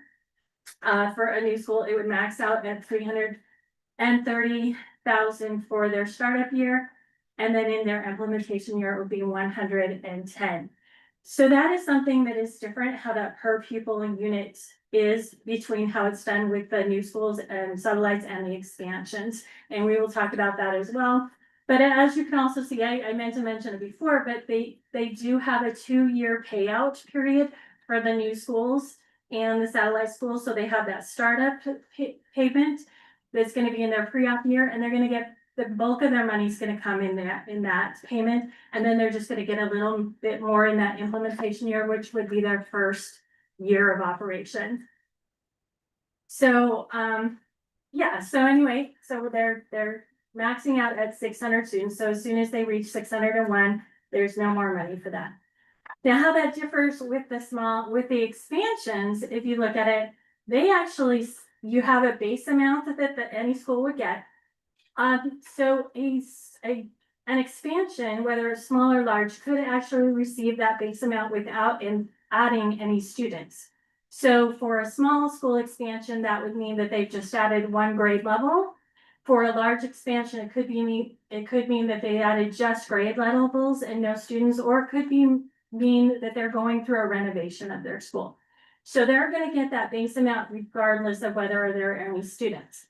And then the difference here is their per pupil unit starts with student number 1. So it's just that first student for a small expansion, that first student through 100 students, because a small expansion is limited to 100 students, they would get that 137 for each of those students that they might have added. And that's where they would top out at that $50,000. For a large expansion, it actually ends at student number 200. So a little bit different. They actually end at student 200, whereas on the other one, that's kind of where they're beginning, is to get that per pupil amount. So does that all make sense on that? Okay.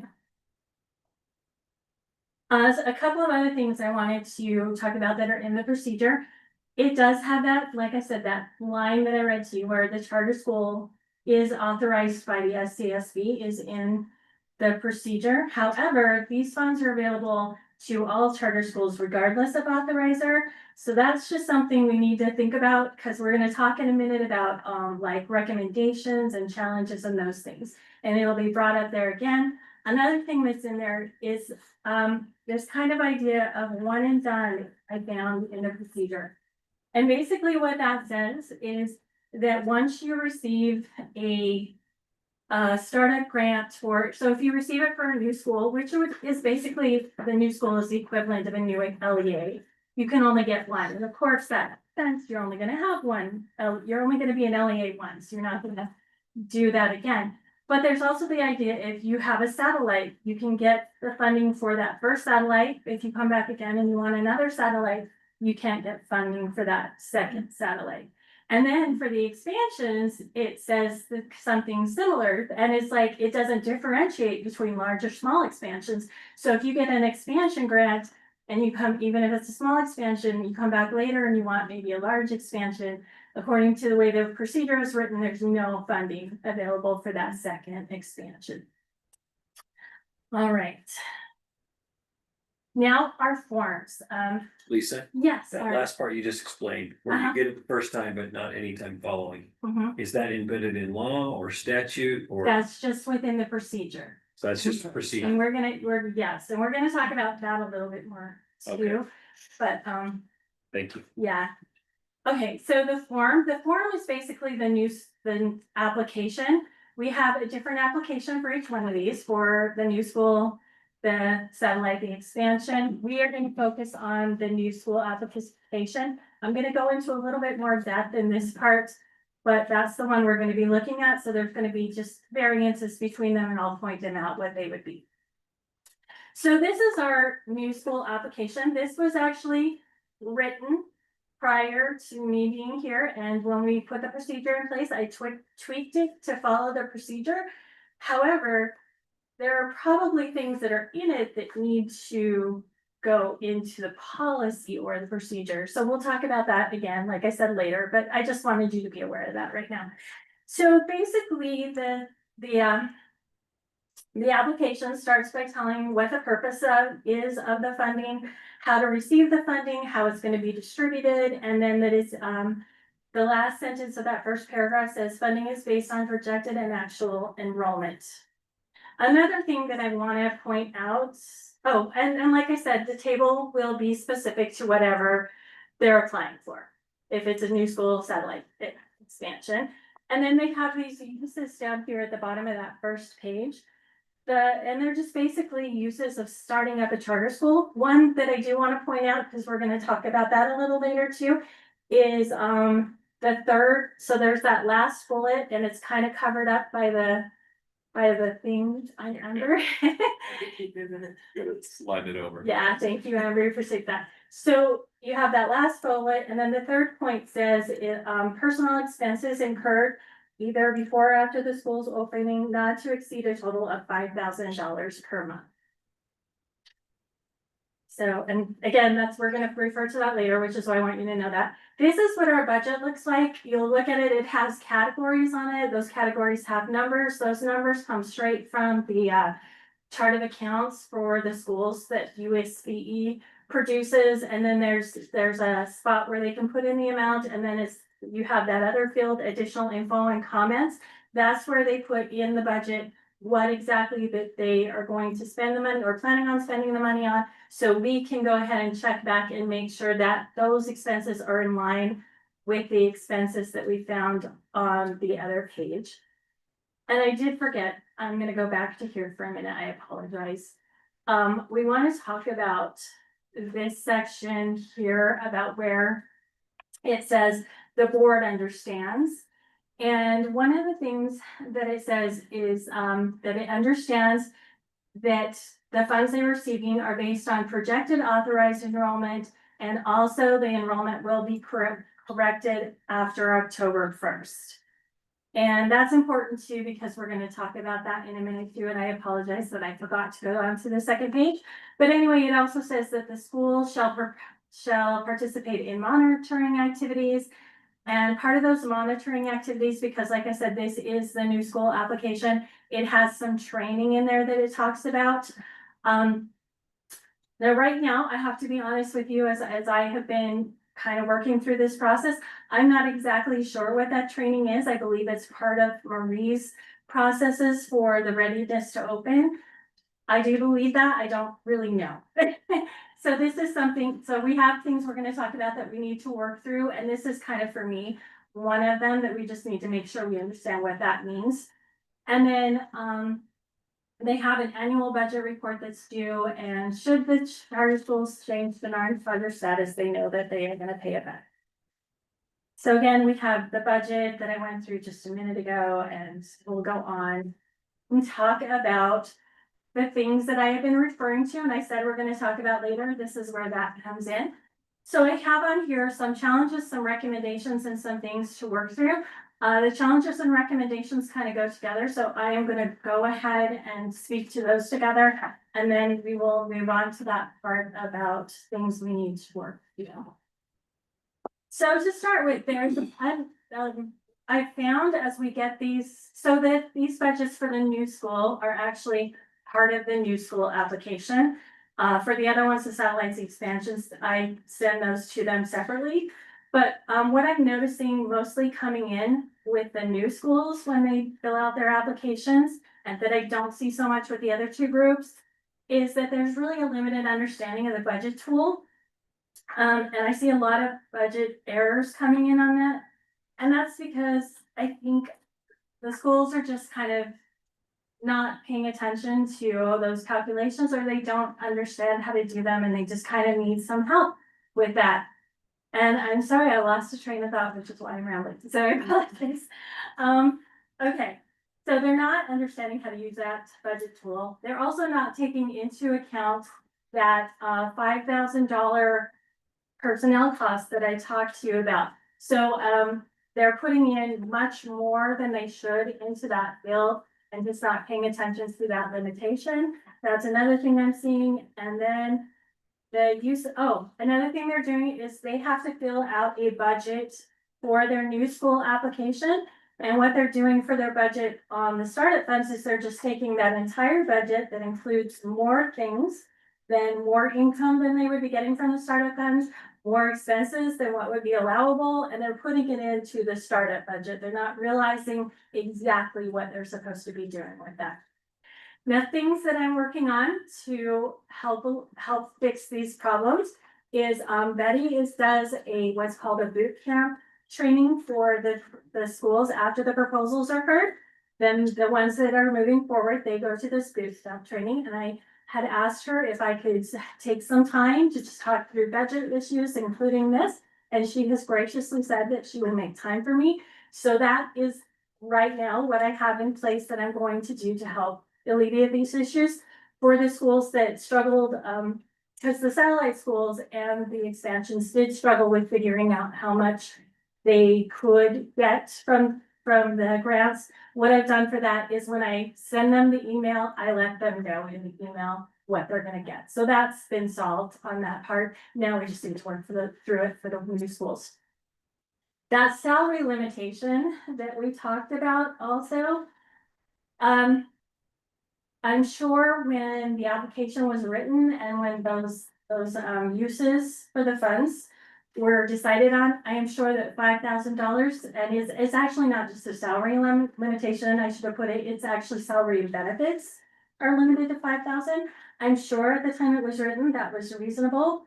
I no longer personally believe that that's a reasonable amount. I really think there should be some consideration of upping that. A lot has changed in the last few years, and we all know a lot of things have gotten much more expensive, including what you need to pay people to get their jobs done. So that's something that we really need to consider is, do we want to up that, and if so, by how much? And again, that's part of the state charter school board policy, right? Yes. That's something Yeah. we would have the ability to change on our own. Yes. Okay. And then that last item on there, year-end reporting. So I have just kind of, when I first got the startup funds, I was directed to do a table to put it on the consent calendar so that you guys could go ahead and vote on it. And then from there, I was asked to make sure it actually got paid out. Everything from there, I've kind of built on and added the processes as I've learned what the rule and law are. And so this is and the reason I'm saying that is because this is my first year that I've gotten back those year-end reports. So, I had two schools that provided the year-end reporting for me, and what I got back was I got either more information that I needed, or I got less than I needed. It wasn't what I asked for, it wasn't what was required, it was just kind of like whatever works for them, I guess, I don't know. So it was just, there was one, they gave me like I had 1,100 lines, they sent me a report with 1,100 lines of information to read through to figure out how they had spent this money. The other one gave me numbers, but they didn't give me anything that they used the money on, so there was no way for me to go ahead and figure out what they were doing. And then another thing that happened, which I found interesting, if you remember, I told you that there were those categories that came out of the USDE on the budget. We'll go look at that really quick. So there are those numbers. Well, USDE actually has a category 800. And one of the schools actually added the category 800 onto the form that to what they filled out for the report. The reason 800 is not on here is because there's nothing in 800 that is listed within the eligible expenses. So when I went, and it was funny because that was actually the only line item that they gave me that I could verify for them, and it was indeed an unallowable expense. So something that I'm kind of hoping to do here, and this one's just in my head right now, and it involves Amber, and I'm not even sure I've mentioned it to her yet. But is doing something, maybe producing a form like through UCAP that they actually have to go into UCAP, fill out all those fields, and if they if they put a number in, what I sent out looked very much like the budget. So if they were to put a number in one of those fields, like say salaries 100, then they would have to have a comment on it. Like maybe 20. Actually, it probably wouldn't be that much for maybe a couple of people for their pre-op year. But they would have to put something in that field explaining how they use the funds so that I could go back and verify against that list. And they would not be able to submit the form unless they populate those fields. And also they wouldn't be able to add a line item either, like 800, that 800 one. Lisa, Yes. isn't 800's facilities? 800 is actually fees and, like their principal and interest. Yeah, Those are the okay. things that are, And that's not eligible, that's why it's on there. yeah, Yeah. So, okay, Yeah. so that's our, those are our challenges and our recommendations to overcome those challenges. Other things that we're still working through is enrollment. If we'll go back again to the application. And I read to you that one about, it's based on projected authorization and enrollment and corrected on October 1st. I honestly don't know what October 1st is being referred to here.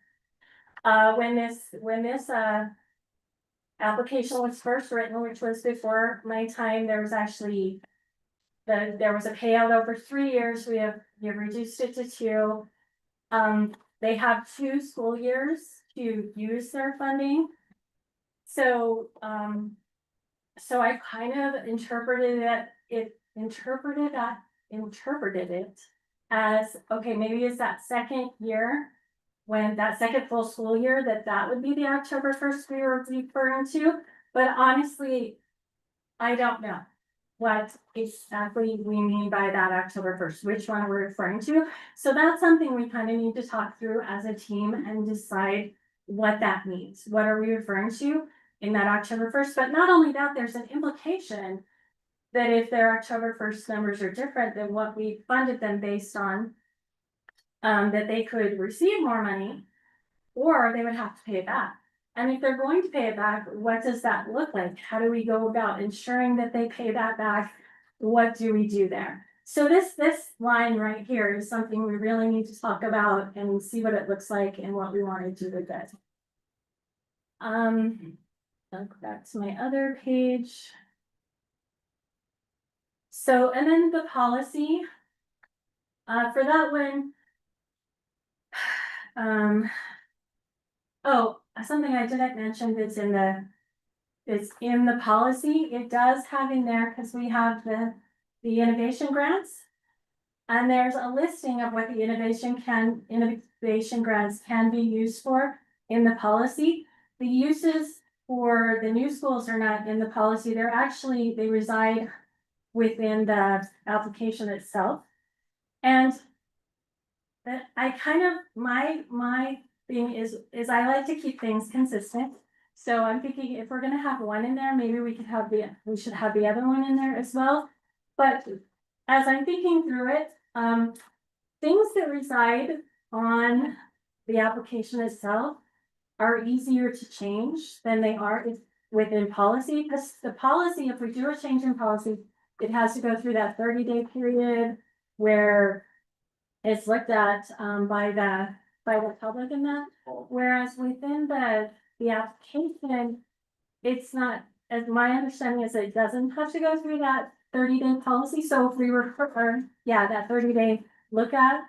So if things reside on the application, they're easier to change than they are if they reside on the policy. If we just need little changes, obviously if we're making a huge change, I would recommend it anyway. We would kind of go through, we would need to change policy anyway and go through that. But if we need to change little things like say if we decide we want that salary and benefits to go up a little, we could make that change because it resides on the application without going through that policy change necessarily. So that's just a recommendation there that we figure out how to do it consistently. And my recommendation would be that those items, instead of living on the policy, would live.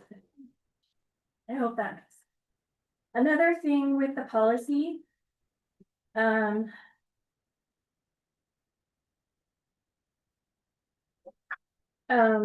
let's see, the idea.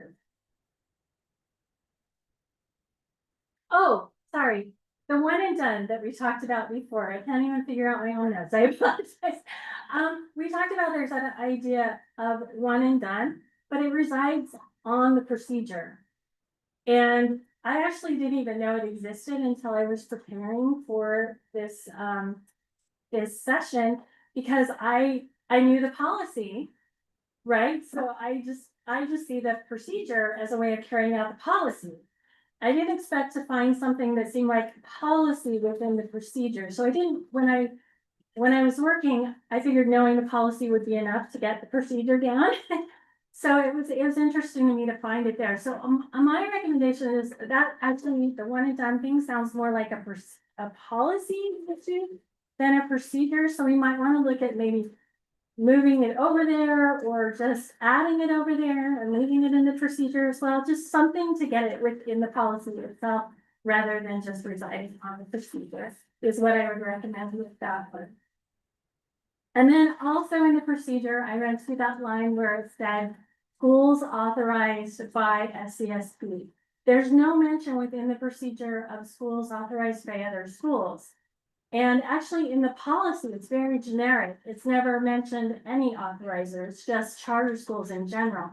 So my recommendation there too would be that we look at taking that out and maybe making the procedure more generic too. And if we don't do that, then I think we need to add something about other authorizers, what they need to do to go ahead and have their schools apply for the grants within the procedure. So that's like I said, my recommendation would be more just to make it generic, like the policy is, where the authorizer isn't referred to at all. All right, and then other authorizers, talking about that again.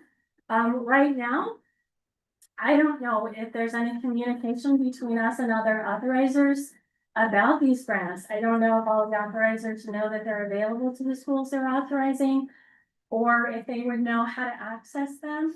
So that's another thing, and maybe they do, I just don't know. So I'm just thinking, I think we should put something in place just to make sure that they're aware of when the policy or what the policies are, that these funds are available to their schools, and then that the schools would know how to go ahead and access those funds and know what our procedures are for doing that. So that's a recommendation that I have as well. That's everything I have for you today, and I know I went over it really fast, but like I said, I had more than I had time to do it in. And if you have questions, additional questions, I would be glad to hear any of those things. Wow, Lisa, this is great. I've got a lot of questions. But, well, so one quick question. Do we know when the policy, procedure and application were last revised? How many years has that been? Do we know? So that was last year. Yeah, so we did work on the side of moving it from 3 years to 2 years for Mhm. startup, which was a big simplification. And then from 2 years to 1 year for satellites, again, really helped, I think, a lot of things. We also increased the number, the amounts that was available for startup and satellites. That was January of 2024. But those were just tweaks. Those are just- effectively. There hasn't really been a rewrite. No, not on the in this for a side, while, not on right? the side of accountability with the schools and And we didn't look reporting at and things like the that. form or application Okay. at all when we did that. And then, of course, the big topic for us was the innovation process, the policy, the procedures and the forms for the innovation grant. So I guess you could say we worked on some in January of 2024, really high level. We implemented the new board rule, which allowed for innovation grant, so that was an initiative. And I think now, as Lisa has appropriately pointed out, it's time to kind of shore up the policy and other aspects. Yeah, I So agree. we've done a lot of work in startup funds as a whole. So milestone in January 2024, another one maybe 6 months later, time for some more work. Yeah, so it seems like we should take a close look at a revision. You point out some great deficiencies, I think, in what we have in our documents, so we should look at cleaning some of those things up. Another question that I have is, in the process you have of gathering data after, have we clawed back money? I mean, is that something that we do have to do from time to time because schools haven't spent it properly based on those line items? So since my time here before I got here, there hadn't been any newly authorized schools for quite a while. And so that hasn't been an issue because, like I said, this was my first round of having schools even report. So if it was done in the past, I have no information on that. But yeah, so this was my very first round of looking at the reporting coming back. Okay, all right, this is good. I think we'll be talking about this again in the not too distant future. Member Biesinger, Member Pulsfer, any questions, comments? I echo what you said, Vice Chair. I think that brought up some really poignant points that I think need to be addressed. And I'd probably be inclined to kind of support your talking points as far as adjustments. So if the next step is to allocate, I don't know if this is done at a committee level or board level or how, but yeah, I think it makes sense to follow your recommendation of kind of adding this to kind of a workload and see if we can get it improved and updated. Yeah, I think it starts at the staff level. We would love any comments, any effort you can put into it, that would be great. And then what is the finance committee, is that where that would come up ultimately? That's for the startup grant in October, November, December, January was the motion in 24. So that moved through finance committee. All right, we'll just plan on that. Could I just ask one question for my own benefit? When a new school is approved, January of 26, we have new schools approved, or the ones that were approved January 25. I guess I thought they automatically, by that approval, receive some funding. Is there a separate process they go through to receive these, or is embedded in kind of the between September and January, this is done in that timeline, so they're kind of doing it in a parallel path? So like I said, the new school application is embedded within the application for the startup funds is embedded in the new school application. Okay, So they would do that at Okay. that time. so they effectively do get these funds when they're approved. So they will not they automatically, if they're approved, yes, the Automatic. amount that they qualify for, they would be receiving. They Okay, actually don't get the funds till like the next July, or not July, Right. but, or Okay. July or August, but. yeah, yeah. And is that the same for small, large and satellite expansions too, embedded in that process? Is this, or is No, it different for them? no, so for. And if you told me this 10 minutes ago, I'm It's so okay. sorry. Soaking this all in. No worries at all. I talked really fast too. So for this, what I do for the satellites and expansions is I actually send them an email. Yep. And so I will determine how much they are eligible for, so they don't have to worry about doing that part on their own. And then I will send them an email saying, hey, here's your application. This is when we would like it, because it actually, like I said, in law, they have 6 months. But I do give them my preferred date Okay, without telling them That's about great. the 6 months, but. Yeah. Anyway, so I say we would like it by this time, this is how much is eligible, and they get as, an application that looks very much like the one that you saw. Okay. So effectively for them, they're doing that in a parallel track, but by approval, they have. The idea is that they've done all the work to get the grant, so that when they get the yes approval, if that happens, then they're really on just a glide path to get the money. Yeah, so they really Okay. just have to, Thank you. like I said, they have those assurances that, or those things, they say, I understand that this money, you know, is gonna be, you know, all those things, so they do have to sign that. In order to get it, and they do have to provide a budget, an accurate budget that says they're using it appropriately. It was like, there was actually one of the expansions last year.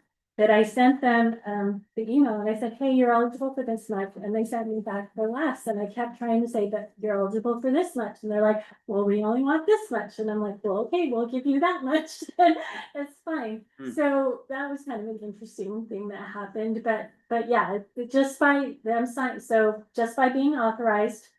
We determine how much that they are eligible for. We'll call it authorization makes them eligible. It's the actual signing of that and providing the budget that makes it become, okay, now you are able to get the funds. Great. Lisa, thank you. This has been super helpful. Well done.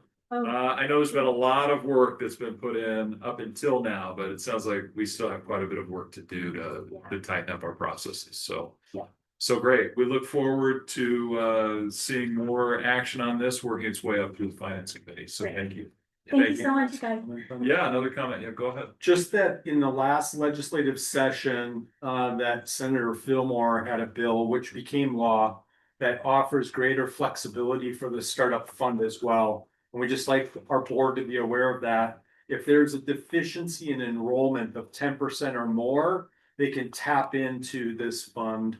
And this is a $1.6 million ongoing fund, which I think you've heard has, there's been some carryover that's been reduced over the years. But I just want to bring up that these are all primary uses of the funds, but statutorily, there is now greater flexibility for that fund as well. So I'm just bringing it up. Can I just mention something Yeah. about that too? Because we did end up doing that with Wallace Stegner before it was within statute. So basically, we had to move those funds into a different program. So they're actually funds already kind of set aside in there because we didn't have them moved back. Yeah. So they're already like $1.39 in there anyway. Okay, thanks, Lisa. All right, we've got Adam Aberman waiting in the wings. Why don't we just take a very short, like 5-minute restroom break, and then let's sit right into that. And he's texting and saying dissolve it. Oh,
I guess so.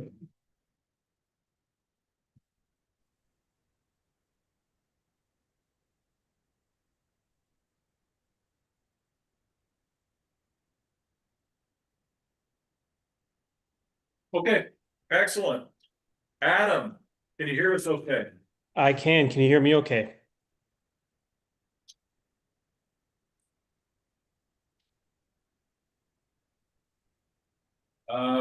We can't hear you yet. But we're working on it. Okay. So give us just one sec, get the volume going.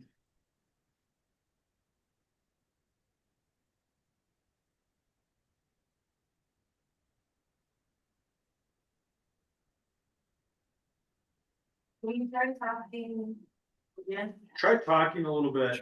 Are you able to hear me now? Yes. Yep, there we go. Okay, Adam, welcome. Great to have you. I'm so Thank sorry you. to keep you waiting. Thanks for your patience. We're thrilled to hear from you. The floor is yours. Please go ahead. Okay, excellent. Well, thank you, everyone, for your time. And I know you've had a lot of information presented to you already today. So I'm about to even give you more information. So thanks in advance for just your time and attention.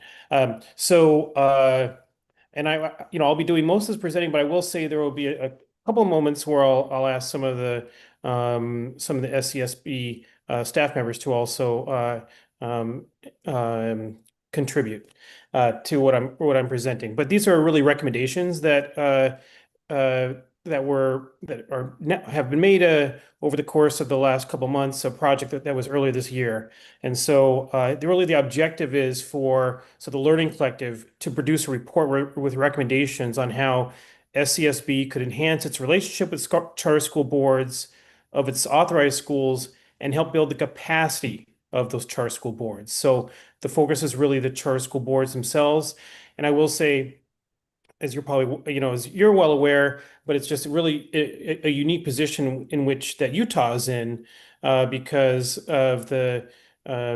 schools don't have to necessarily go through renewal in Utah where they do in every other state, these charter schools. So there's really an opportunity for you as an authorizer to be more proactive in supporting boards, have a bit of a different role than other authorizers in other states are able to provide. So it's pretty exciting for us to participate and contribute to kind of the thinking around that.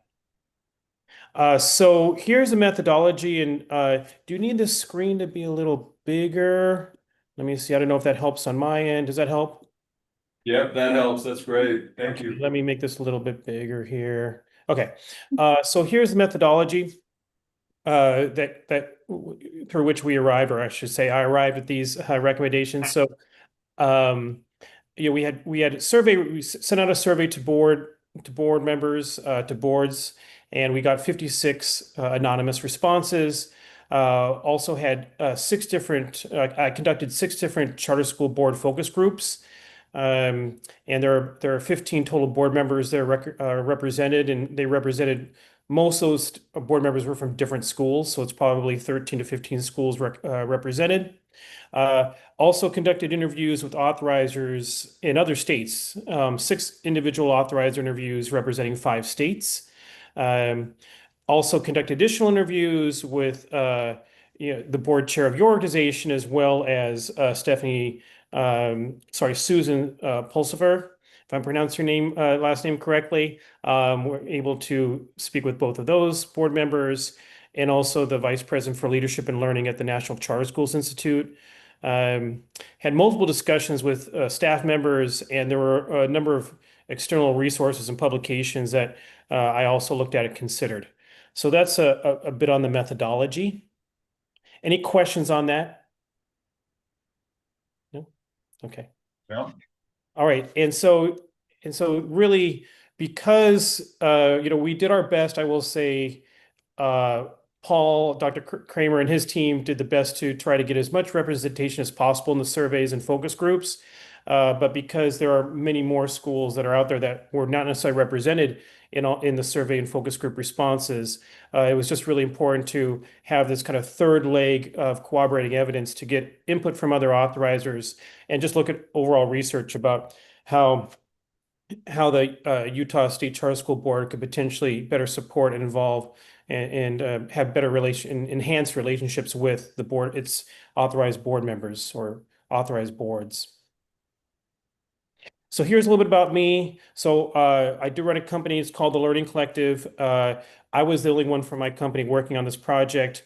I started this company in 2003. I've evaluated over 300 schools over the past 20 plus years in quite a few states.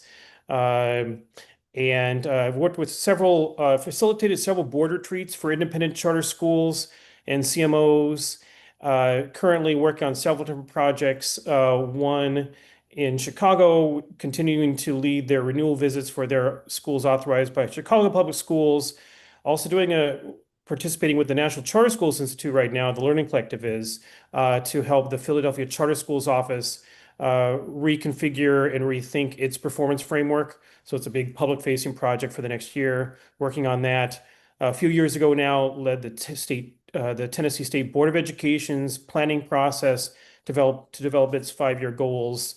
The Learning Collective is also the third-party evaluator for new applications for new schools, new charter schools in both New Orleans and Mississippi.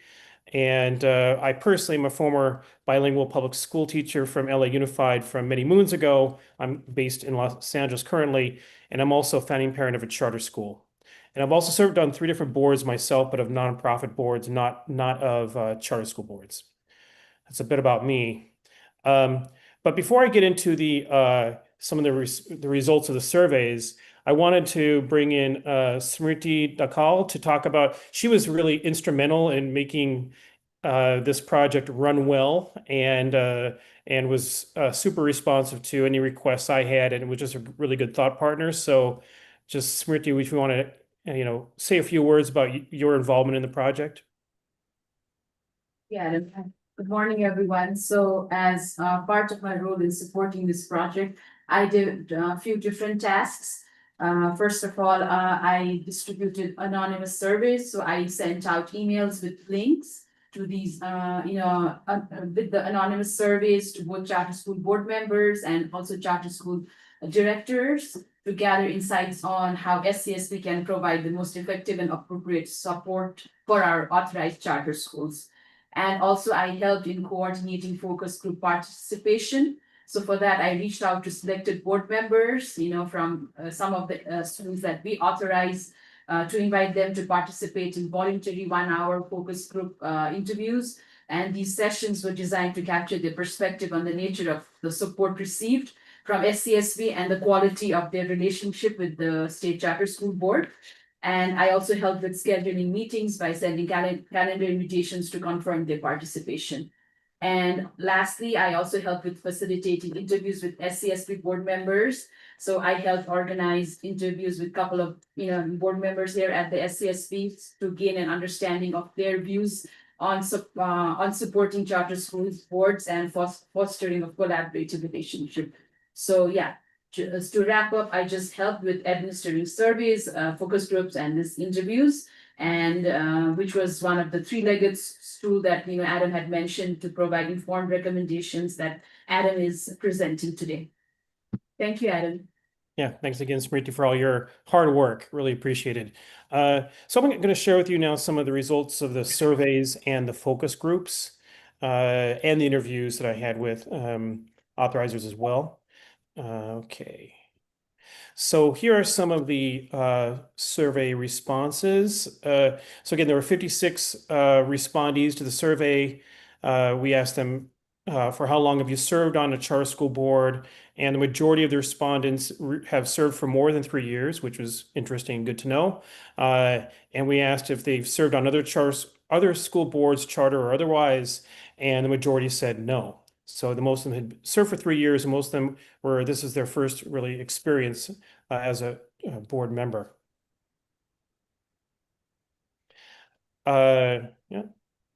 So we asked them, in what areas does your board most need support and guidance? And the majority said governance as opposed to finance, and few said academics.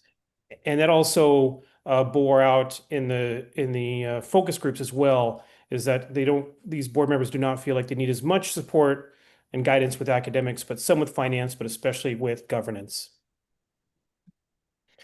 There's a lot of information here, but we asked them to identify in which of these areas would you most want specific trainings or support for your charter school board.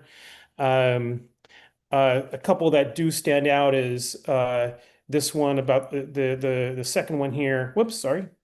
The second one here about new board member orientation. You see about 60% of the respondees said they would like potentially like more support in that area. Also, we did see about 40% said, mentioned governance versus management to kind of understand how to walk that line between the two. We also saw that also a fair number, over 40%, said they would appreciate briefings on legislative changes. So those are some of the trends we saw in the survey responses in particular areas which they would want support. And then we asked them also, do you want more customized support from SCSB to meet your particular board needs? The majority of responses said no, but there's a good, healthy third of them that said yes, we would actually like to have more customized support.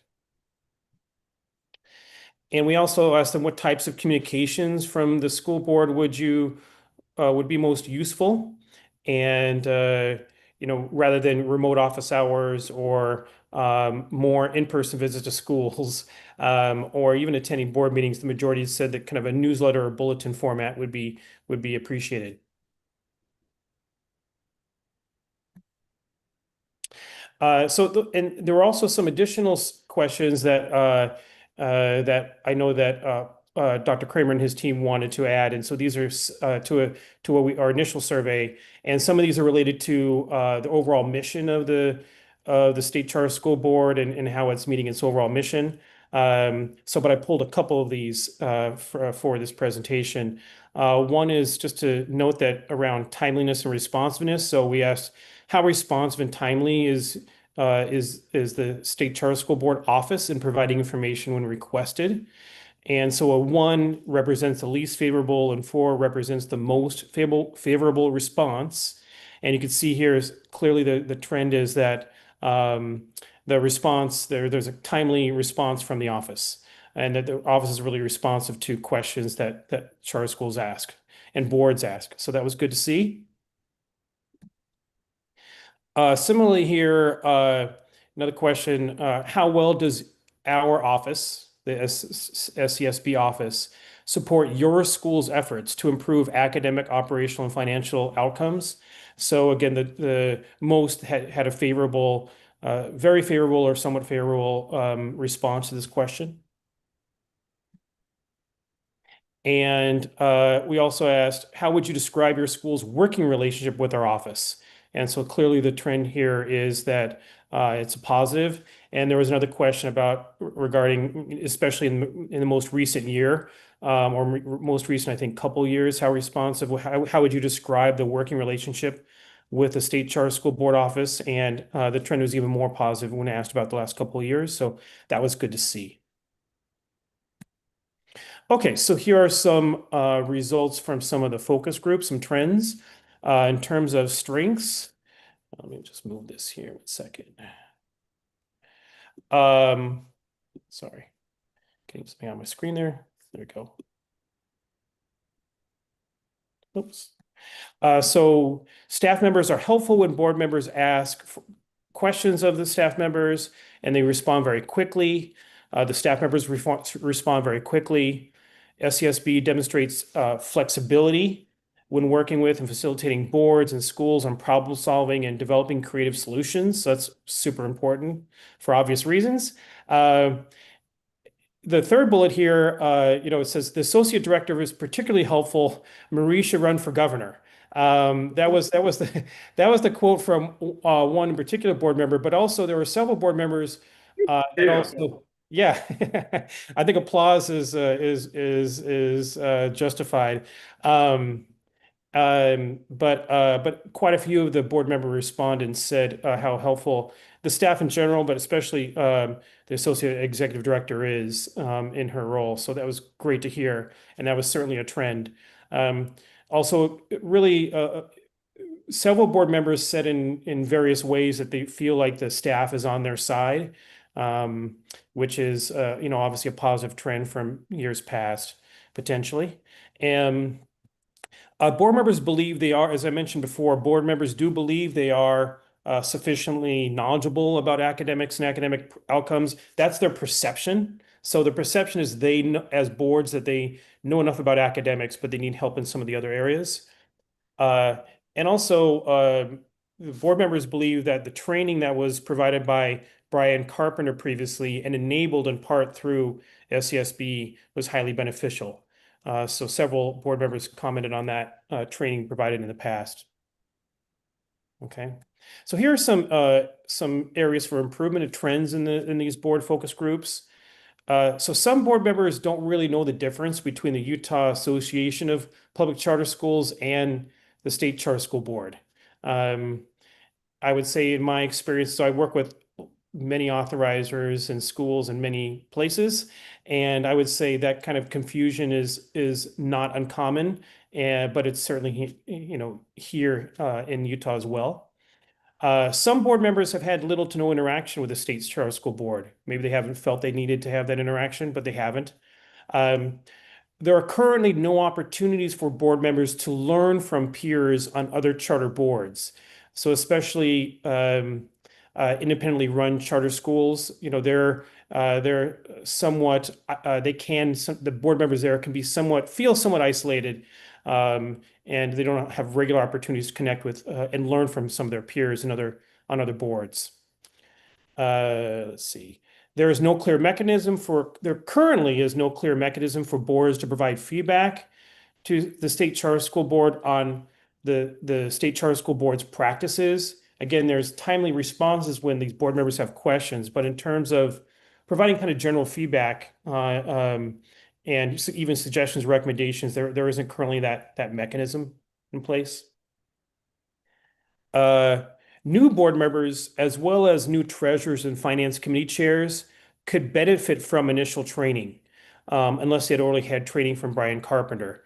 So again, those that didn't have that training really suggest they could really benefit from some kind of support and guidance that they haven't received yet from a third party. I would say someone from outside of their school. Focus group participants would like more guidance on governance versus management best practices. They are not aware of assistance the State Charter School Board has already provided in that area. So again, the State Charter School Board, as you may well be aware, the staff has already provided some guidance in this area, but some of the a fair number of the focus group participants weren't aware of that.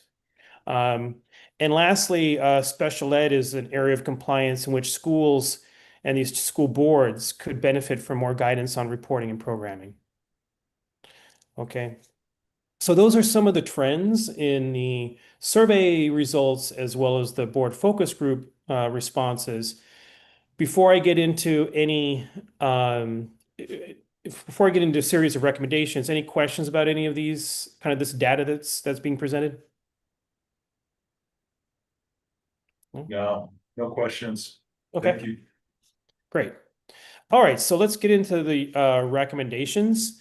So one is really about relationship building, and it's the number one there is to be clear about the goal for relationship building and support and plan backwards accordingly. So there are a couple suggested goals, these SMART goals, one around relationship building and one around support. So the one around relationship building is by June of 2026 to improve the quality and frequency of relationships between the State Charter School Board and the LEA boards. And you can measure that by pre and post surveys. And these surveys that I mentioned, those are that have already been conducted, those can act as the pre-survey.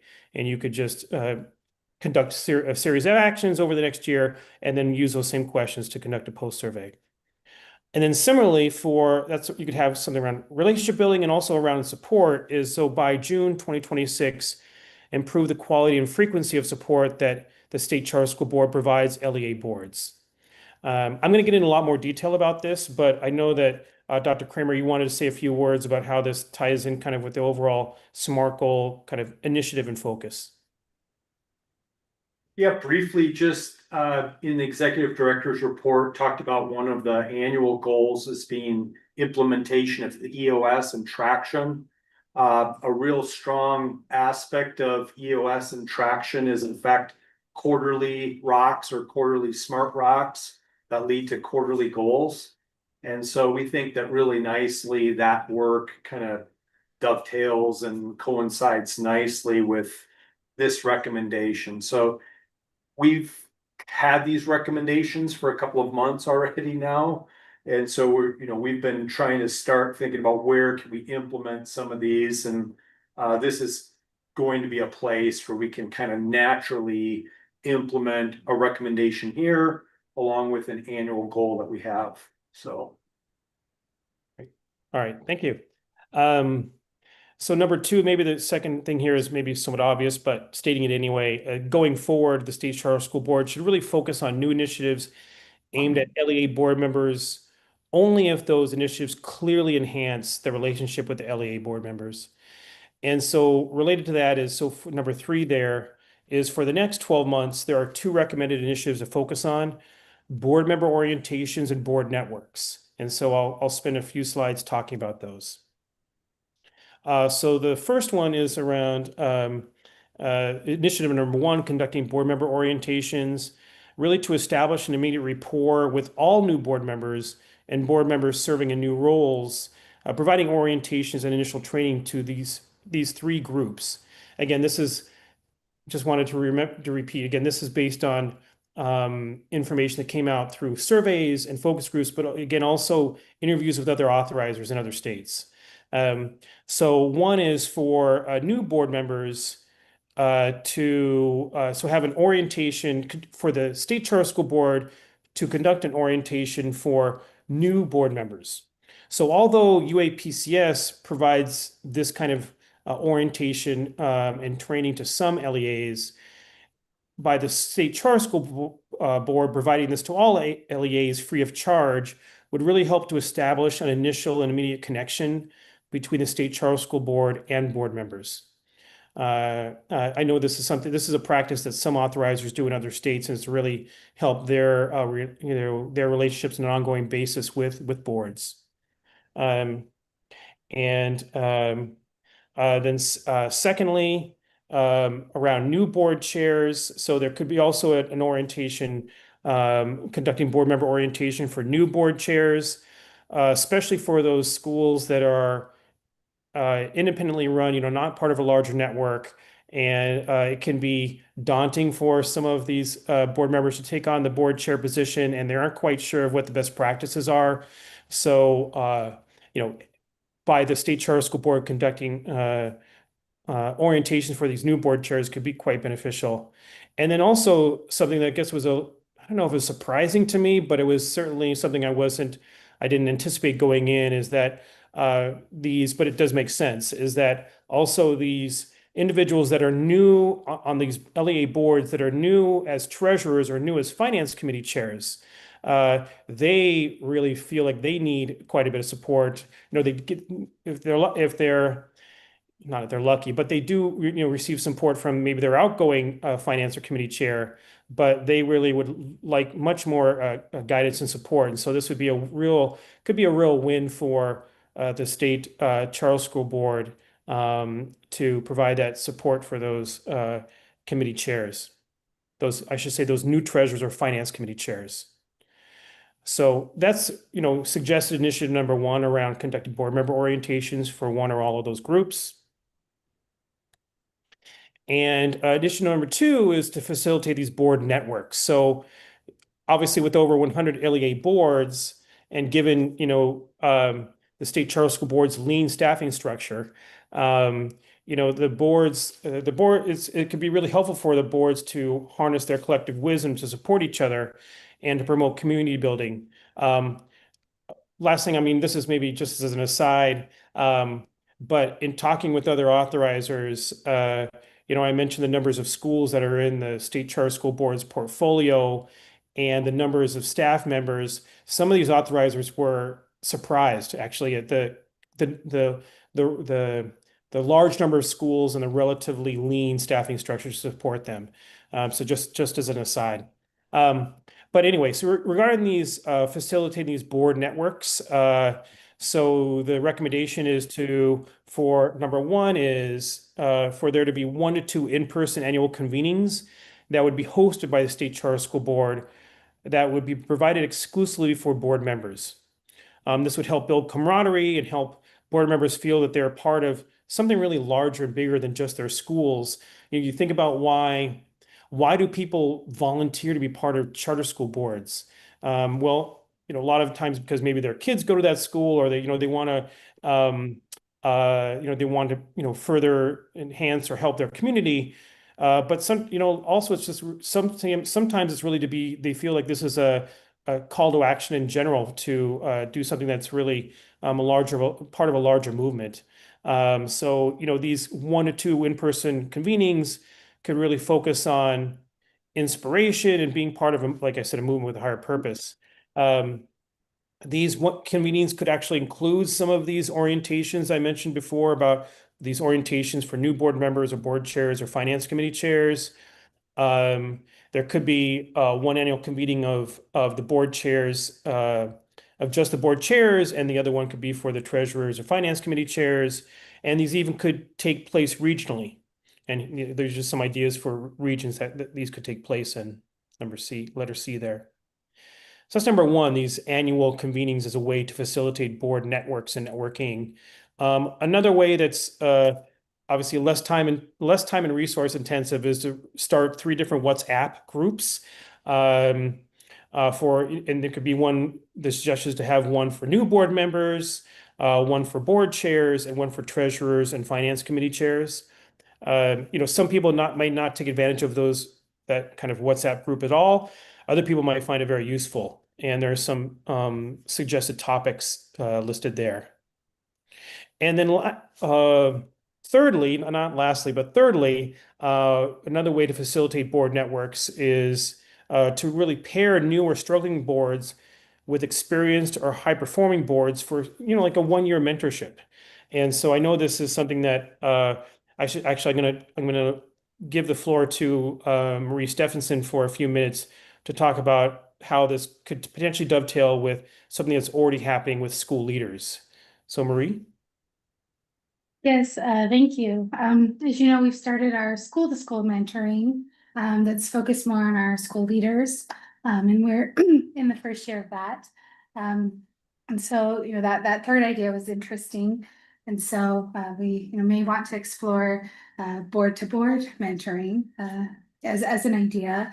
All of these are fantastic, and just some conversations that we've been able to initiate over these last few weeks as we've received the feedback, and then just started exploring what possibilities are out there and who we can partner with to make these things happen. So excited to see what we can put together over this next year. Great, thank you. So those are again, the primary initiatives that the Learning Collective is recommending, the board member orientations and the board networks for the next 12 months. But there's some additional ideas that could be used to enhance relationships with these boards. One is certainly to continue this process of surveys and focus groups annually to elicit feedback from the boards. I think some of the boards found it appreciated that opportunity to give that feedback. Number 2, there is SCSB staff can continue to provide timely responses to LEA board questions. So continue to be just really responsive as they've already been. Another idea is that staff could remotely attend several board meetings of every LEA, or perhaps many LEAs annually, and encourage, and if there are staff members that would be able to attend these board meetings, to encourage boards to have the State Charter School Board make a short presentation when a staff member attends. This would really enable kind of better understanding by the State Charter School Board staff of issues these boards are facing, and also just be more proactive in supporting boards. Obviously, that's quite time intensive practice, but I know that is something that other authorizers do when they can. Also number 4 there, in terms of another way to kind of enhance relationships with these boards would be to provide, training and guidance in particular areas. So in particular, especially regarding governance and finance, sorry, not governance and finance, governance versus management. So this came out in several of these focus groups that sometimes the board members do have a sense of maybe what they shouldn't do in terms of not being micromanagers and focusing on governance and focusing less on day-to-day management of the school. But several board members said it'd be really helpful to know exactly what they can do, what they should be doing. So not necessarily what they can't be doing, but what they can and should be doing. So that's what letter A, 4A refers to there. And then also providing training and guidance on special ed compliance, and then also on Utah State Board of Education reporting, including financial reporting. So Smriti, did you want to add a few words on a couple of those ideas? Yes, yes, Adam. So basically, talking about point number 1 there, continuing this process, that Adam started, he helped us start, so as part of my role moving forward. So to advancing that initiative, so I will continue this process annually by conducting surveys and focus group interviews and gathering feedbacks, from our boards and bringing it back to this table, making you guys aware of how we've moved on from one year to the next, as we start this, process of relationship building and enhancing, strengthening our relationships with the schools that we authorize. And also, moving on to point number 4. So, as part of my role in supporting board member development, so I will be delivering targeted training in key areas such as timely financial reporting, promoting awareness of the importance of proper budgeting, to promote fiscal health and sustainability of our schools, and being compliant with completely necessary financial documentation such as bond related disclosures that the schools need to have on a timely basis, things of that nature. Yeah, thank you, Adam. Great, thank you. Sounds good. So number 5 there, another way to enhance relationships with these boards is to disseminate quarterly bulletins written specifically for board members. Also, number 6 there, to CC board chairs and all emails that are sent to school leaders. And then lastly, to recognize the high-performing boards and highlight their innovative governance practices in your annual report, for example. So there's still more, okay? Additional recommendations is to hire a full-time board specialist or contract with a third party, such as happened in the past with Brian Carpenter or the National Charter Schools Institute, to provide support to LEA boards. This aligns with the State Charter School Board's strategic plan to, increase the capacity among SCSB members and staff for supporting the priorities of the State Charter School Board. I provided a draft full-time and part-time job descriptions to Dr. Kramer and his team. And I think Dr. Kramer and Marie Stephenson, you might want to say a few words about this. Just briefly, it was mentioned in the executive director's report that we do have budget to support actually 2 FTEs. And we prioritized the different needs. You can see there's good recommendations, but a lot of recommendations that take capacity. And so that's where we felt in order to really fulfill these recommendations, bringing on a board specialist, an LEA board specialist that really creates relationship, nurtures those relationships, can provide the orientation, additional training, be a resource. So we're really excited about what Adam shared as a job description. And we're taking that and we will start working with the Division of Human Resource Management to put a position out there and fill it. So And that came from this great work. Okay, great. I'm sorry, Marie, did you want to add something, Marie?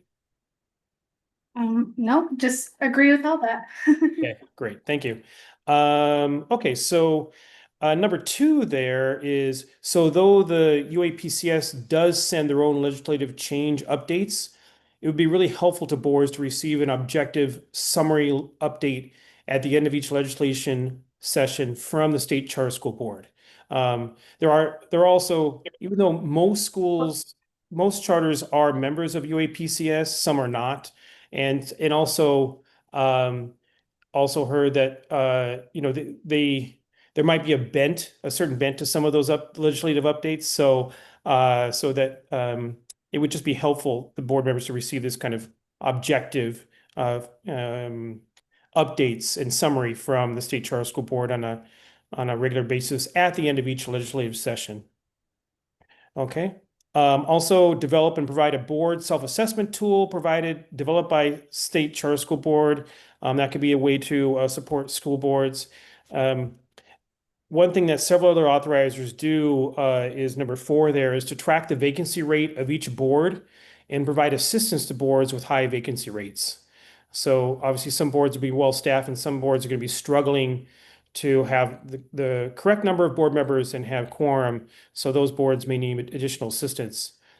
And just also number 5 there, impress upon board members their need to be really familiar with the contract that the school has with the State Charter School Board. And then lastly is to update the State Charter School Board website as the State Charter School Board reaches out more to these board members, to have a website that reflects its kind of updated relationships support for board members would be beneficial. So Paul, there are a couple more slides here, and these are around recommendations around closure and merger. Should I get into those, or should we? Or you tell me. Our chair is saying we're going to plow ahead to another agenda item and pass. Sounds good. Respectfully, because you've given us so much great information here, and we can consume this in our own time. Does that sound about right? Yeah, that sounds right. Adam, if I can jump in, I mean, there's a lot to chew on from what you shared. This is excellent, and I want to discuss a few of those things here if I can for just a few minutes. And I'm sure we'll come back to you again in future board meetings. This has been super, super helpful. If I may, I just want to discuss for just a minute, just a couple of these recommendations and just get some thoughts on it. I love the idea of some kind of annual in-person convening. I love the idea of roving trainings, even where we head down to, I don't know, 3 or 4 locations around the state to train board members. I think I agree with all the comments that I just don't think we train our school boards well enough at all. When I joined this board some, I don't know, 4+ years ago, Ms. Stephenson was heading up a lot of regular trainings that I thought were excellent, and a lot of board members participated in those. SCSB board members participated in some of those trainings. I'd love to see us do more of that again. I thought it was excellent. The feedback was excellent that we got. I would love to volunteer to do a governance versus management training for board members. I'd love to do it in St. George and have people come, or up north or whatever. And I'm sure other board members have plenty more to contribute. I think we should train on SPED compliance. We should train on financial reporting. The charter school contract, I thought that was excellent, just talking about what everyone's responsibilities are. So Zoom trainings are easy. I mean, we can schedule those pretty easily and get the word out and get school boards to participate. But I really love the idea of us getting out there in person for something like that that's meaningful. I just don't know that we take enough opportunities to do it. So this is something we can talk about a little bit more. We don't need to get into too much detail about it today, but any other thoughts on this? Yeah, one more comment. It kind of plays into what Board Member Hall and I were talking about just prior to us starting this meeting, there's the concern is all this legislation that, you know, micromanages every move that education makes. And I was mentioning how a lot of times the problem is when there is at a school level or in a classroom level, there's something that happens and it doesn't get resolved appropriately, and so then they go to the legislature and they make a law, and the law usually causes more problems than it solves. And, you know, we were just talking about that, and I think for us to help and interact with and help in the governance thing, help even, you know, school-based boards understand that they represent the community that elects them, which is their parent group, and help them to see how they can resolve issues sometimes. That really helps in the thing that we were talking about this morning, is just helping them understand, because a lot of times they probably don't realize that there's something that they could do, you know, that could be helpful.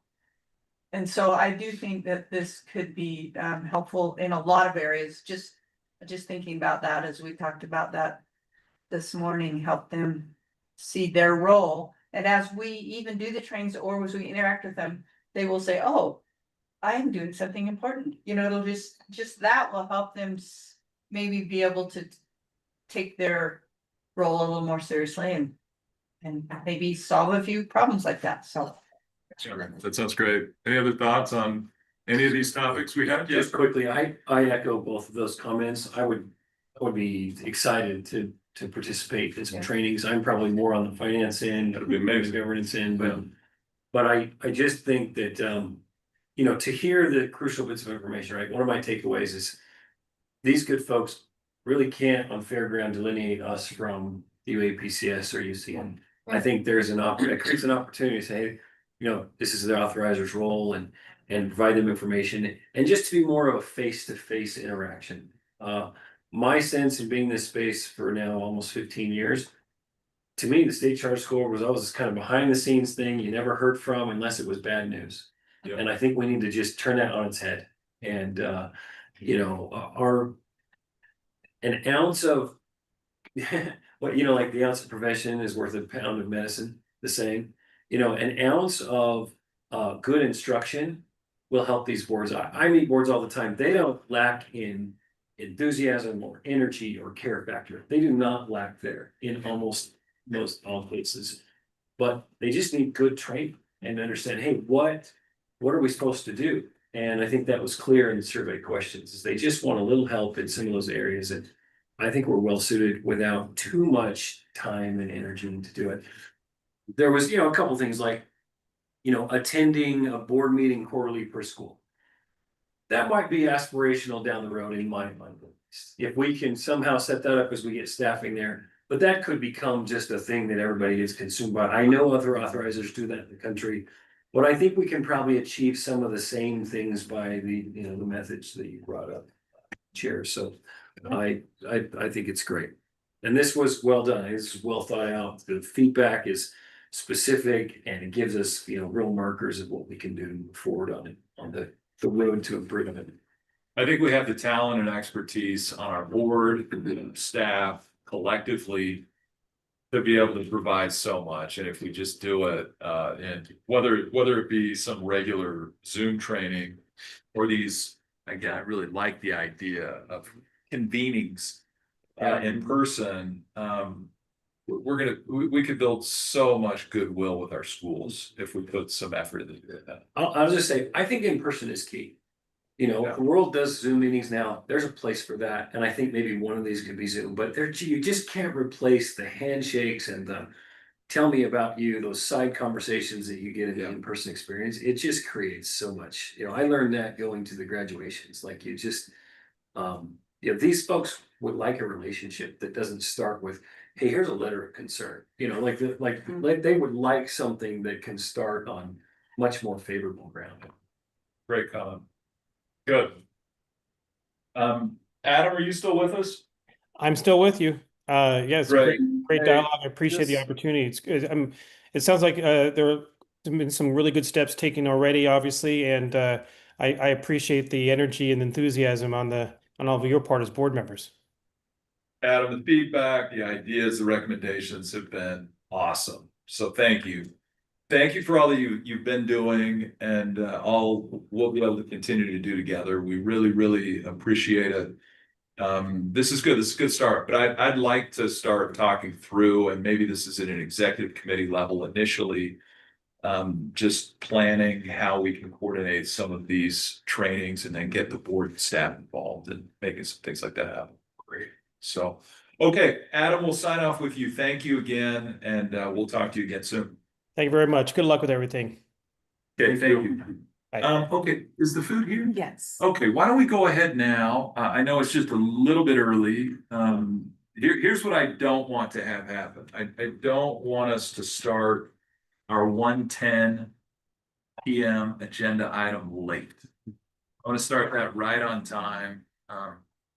And it does seem a little ambitious is it ambitious to get all that done in 30 minutes? No, I think the committee reports should roll pretty nicely and smooth.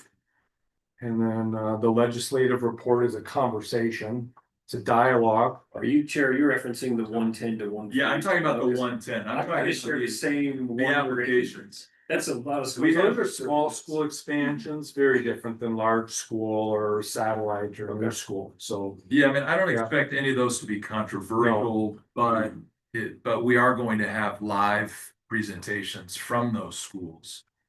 In the Or- next, Yes, go ahead, We've please. got the PowerPoint, and I'll just review like what it is they're asking for. Mhm. The schools are coming in case you have questions, but they haven't prepared Okay, perfect. separate presentations, because it is such a small ask.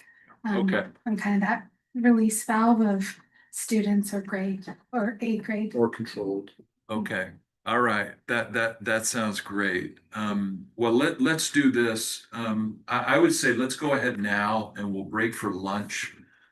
And I think what we can do is, over the lunch, we can have some conversations just informally over lunch regarding our committee reports and even the legislative report. Does that sound fair?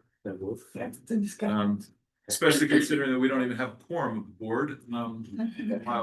Why not? We can just get right into it and talk about it. So let's go ahead and break for lunch. Okay. Nice.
Started.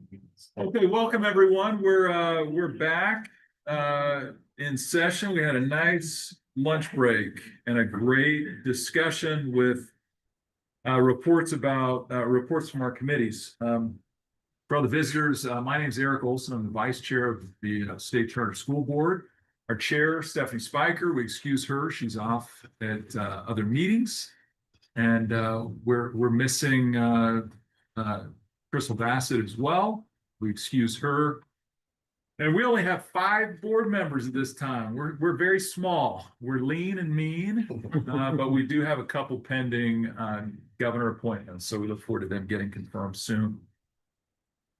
The next item on our agenda is, I like to call it small expansion applications. We don't want to demean our schools by calling them small schools. Not that that's a bad thing, but we've got 4 small expansions for Bear River Charter School, C.S. Lewis Academy, Franklin Discovery Academy, and Voyage Academy. So, Ms. Stevenson, are you going to take the lead on these? Yes, Okay. thank you. Go ahead, get us started, please. Presentation. And I'm sorry to interrupt, but as we go through this school by school, any representatives of the school, we're going through these one by one, is that right? Yes, I was going to clarify, would you like to pause after each one and discuss, or we can go through all 4 and then discuss it that way? I think you can go ahead as you go through them one by one. So it looks like you're starting with Bear River. We can have any representatives of the school who are here. Go ahead and come over to these seats at the end of the table, if anyone is here. And then maybe we can just pause one by one in case anyone here has any questions for any representatives or for you about it. And then once we're done, we'll move on to the next one and swap places. So go ahead. Great, and we just have about 2 slides for each school. And just as a reminder for the board, a small expansion request is up to 100 students and or 1 grade level. So it could be either of those things or both of those things. And it is essentially typically seen as kind of a release valve. This would go into effect for the following school year. So not this current school year, but the following school year. So it's up to 100 students and or 1 grade level is what the request is that each school will be making. So the first one that we have, as mentioned by our vice chair, is Bear River Charter School. Currently, they are 90% enrolled for school year 25. So that would be last school year. So that's about 162 students with a max enrollment of 180. And they are serving K through 6 students at their school. Put their mission statement here. They aim to provide an outstanding educational and social experience for elementary school students. And they also have that they aspire to serve a population that's diverse in their learning needs, their race and ethnicity and language background. And so their request today is that they would like to add 100 additional students to that max enrollment. And as part of their application, they said that they've had significant success with their lower grades. And so with that 100 additional students, they would like to add a second class to each grade level. So still keeping that K-6 model. And then as they do that, just one at a time. And they found that they opened a second kindergarten this past year, and they've had many more students apply. And so that is the request coming in from Bear River Charter School. Okay, and do we have anyone here from Bear River Charter School? Do we have anyone online? from Bear River? Bridget? No. Okay. Okay, All right, we'll keep Great. moving along then. so if I can just ask then, currently Bear River Charter School has 1 class per grade, other than what they Other than the just kindergarten. started. Okay, got it. Any questions before we move on? And we'll come back to discussion and vote, but board members, any questions before we continue? Okay, all right, Ms. Stephenson. Next up, we have C.S. Lewis Academy. for this past school year. They were sitting at about 49% enrolled. That was 224 students out of a max enrollment of 450. They're also serving a K-6 population. And their mission statement is that they create a dynamic learning environment where students can develop a love of learning through self-critique and self-motivation. And so their request today is that they would like to add 7th grade. So no additional students to that max enrollment, but adding 1 grade level. In their application, they listed 5 different reasons and provided a paragraph about each of those reasons. But just to put those reasons there, they feel that they are in a rural location with limited educational options. They find that there's a community demand and that this would also help with family retention at their school. They also feel that adding 7th grade would help them better fulfill their mission. 4th, that it would help them to be responsive to community needs. And that 5th reason, they feel that they are ready and that they have the capacity to take on the addition of 7th grade at their school. I know that Director Williams, I think you mentioned, is online. She is from C.S. Lewis. So I can stop sharing so that you guys can see her. Hi guys, how are you guys today? Hey, we're doing great. Director Williams, thanks for being on. Does anyone have any questions for Director Williams before we move on to the next application? I just have one. Yeah, go ahead. I tried to look at the data gateway academic information. I just to the director, just real quick. I know that in this, and look, I personally think this is an important snapshot, but one that is not a complete picture of what a school's doing. But it does show kind of to be on the school to be on the lower end of achievement and also growth. Can you just address that and I'm not trying to create a whole thing about your school. I know this is a specific ask, but do you feel that this will help support those areas by keeping those kids 1 year longer? Do you have any comments there? Yes, I do. So our demographic is very unique to our area, and we have 1 middle school in our area, and that services Payson and Santaquin and Shinola and Alberta and some of Elk Ridge and some of Salem as well. And so what we've noticed is that that school is very large, and so it makes it very difficult for our students tend to come from migrant backgrounds. They're new to the country, they're English language learners. And because we are a smaller school, because we have a very well-defined and really zoned in on providing the needs for those students that might need some extra English language support, we're better able to meet the needs of the students in our community. And we have seen that with our ML department. And I know it's just a snapshot, but like we've had 10 kids graduate out of receiving ML services last year alone.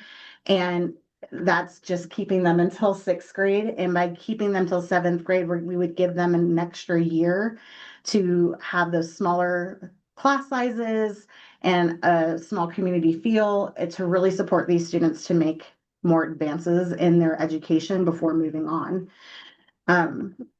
Yeah, Devin. Sorry, my name's Devin Levitt. I'm the music teacher here as well, and a previous board member of the school 5 years ago. Also to speak to your question regarding the snapshot of our performance right now, and if we think we could serve 7th grade specifically, that's what you were referring to, right? Right.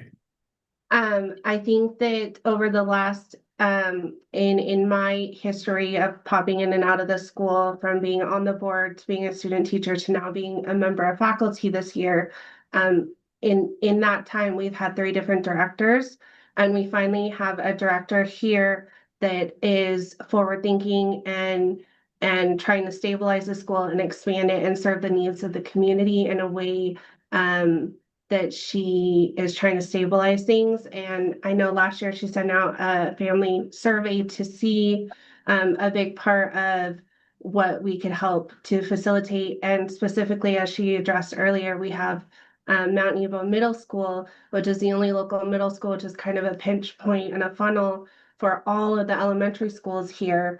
And 2 years ago, they were so overpopulated that they sent our sixth graders back to us. And they have sixth and seventh grade currently right now. And I think that it would help with our retention and stability. And now that we're finally starting to stabilize with a director that has been here more than 2 years, who has her legs under her, who is trying to expand and grow the school, I think that now would be a good time as any, while we're in the transition period of setting new expectations, new standards, new curriculum, just reestablishing new boundaries and expectations for the school as a whole. This would be a good time to implement expansion as well, was the thought Okay. process. Thank you. Thank you. Maria, are they in the mentor? Is this school in the cohort of that? Mentor mentee? I don't think so. Okay. No. I didn't know if they were in that. Okay. Thank you. That's all I have. Okay. Great, thank you both. We appreciate it. We'll move on to the next school, but feel free to stay on, obviously. We'll have a vote here in just a few minutes. Okay. Skip my screen. There we go.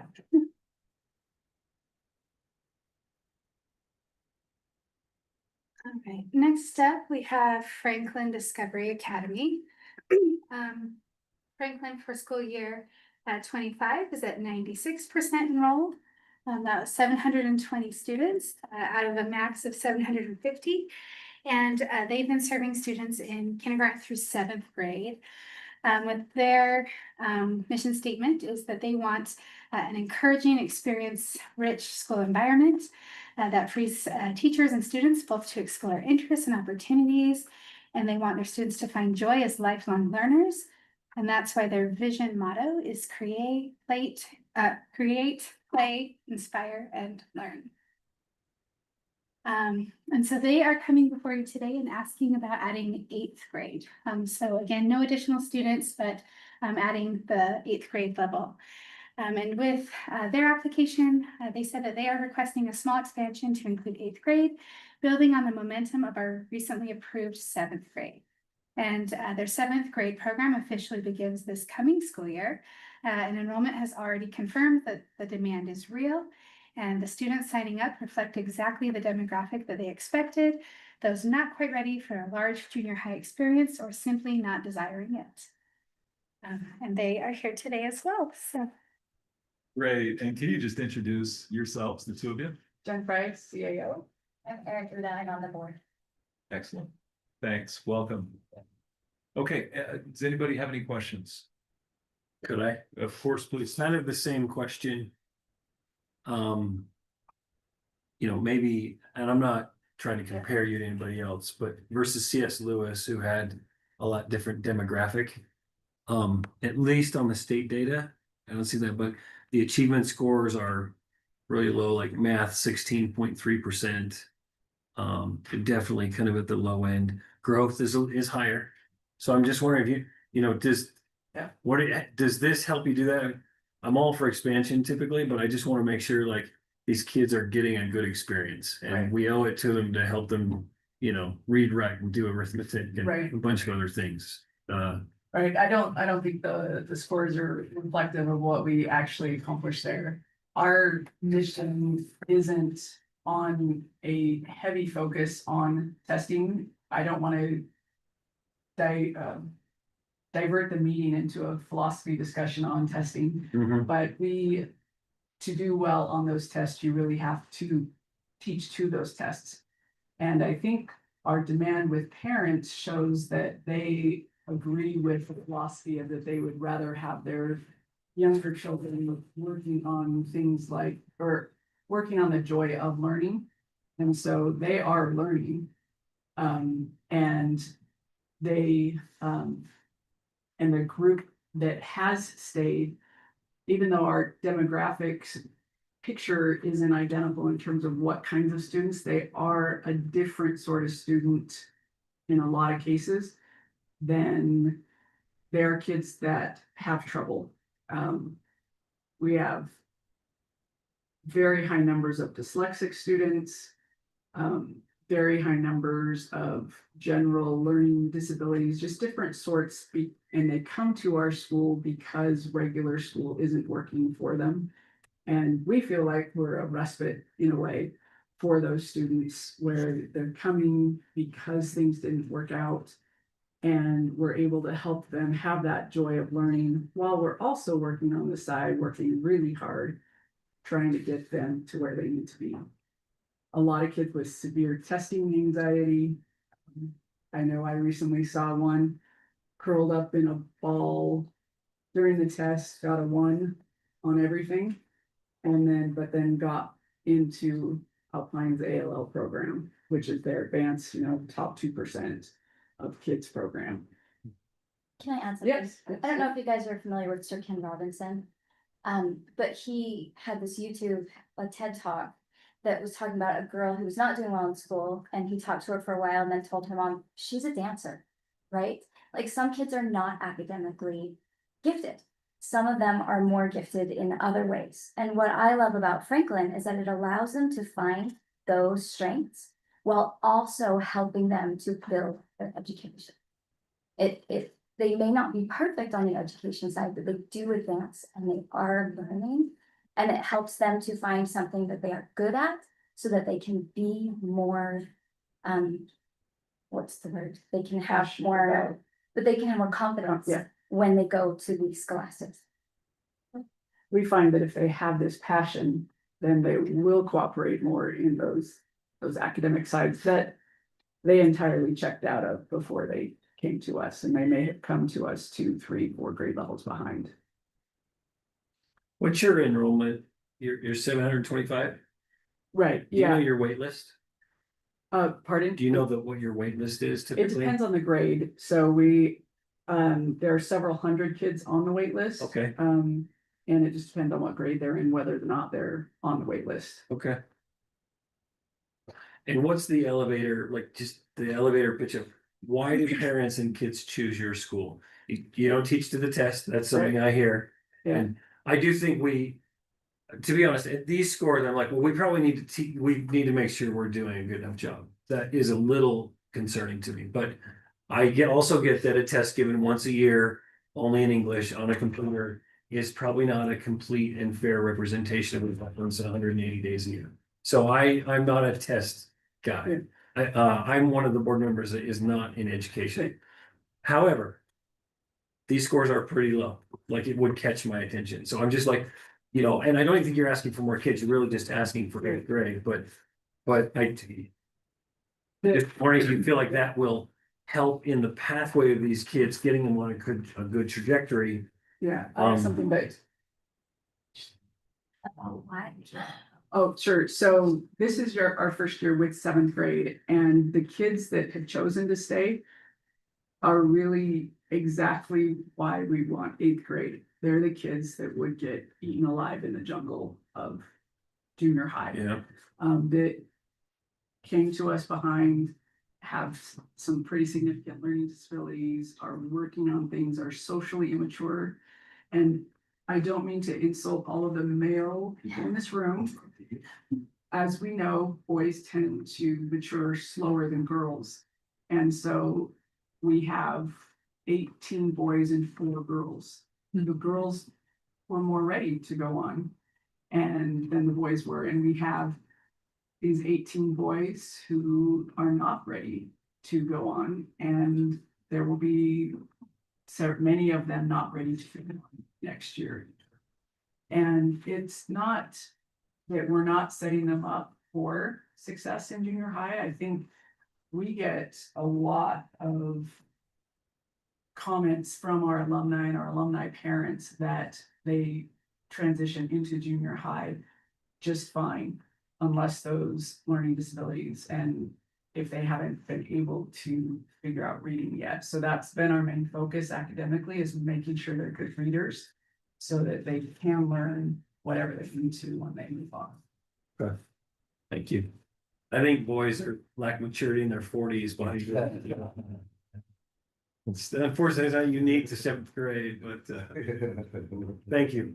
That's all I have. Thank you. Yeah, Ms. Price, I noticed that your school enrollment has grown quite a bit over the last 5 years.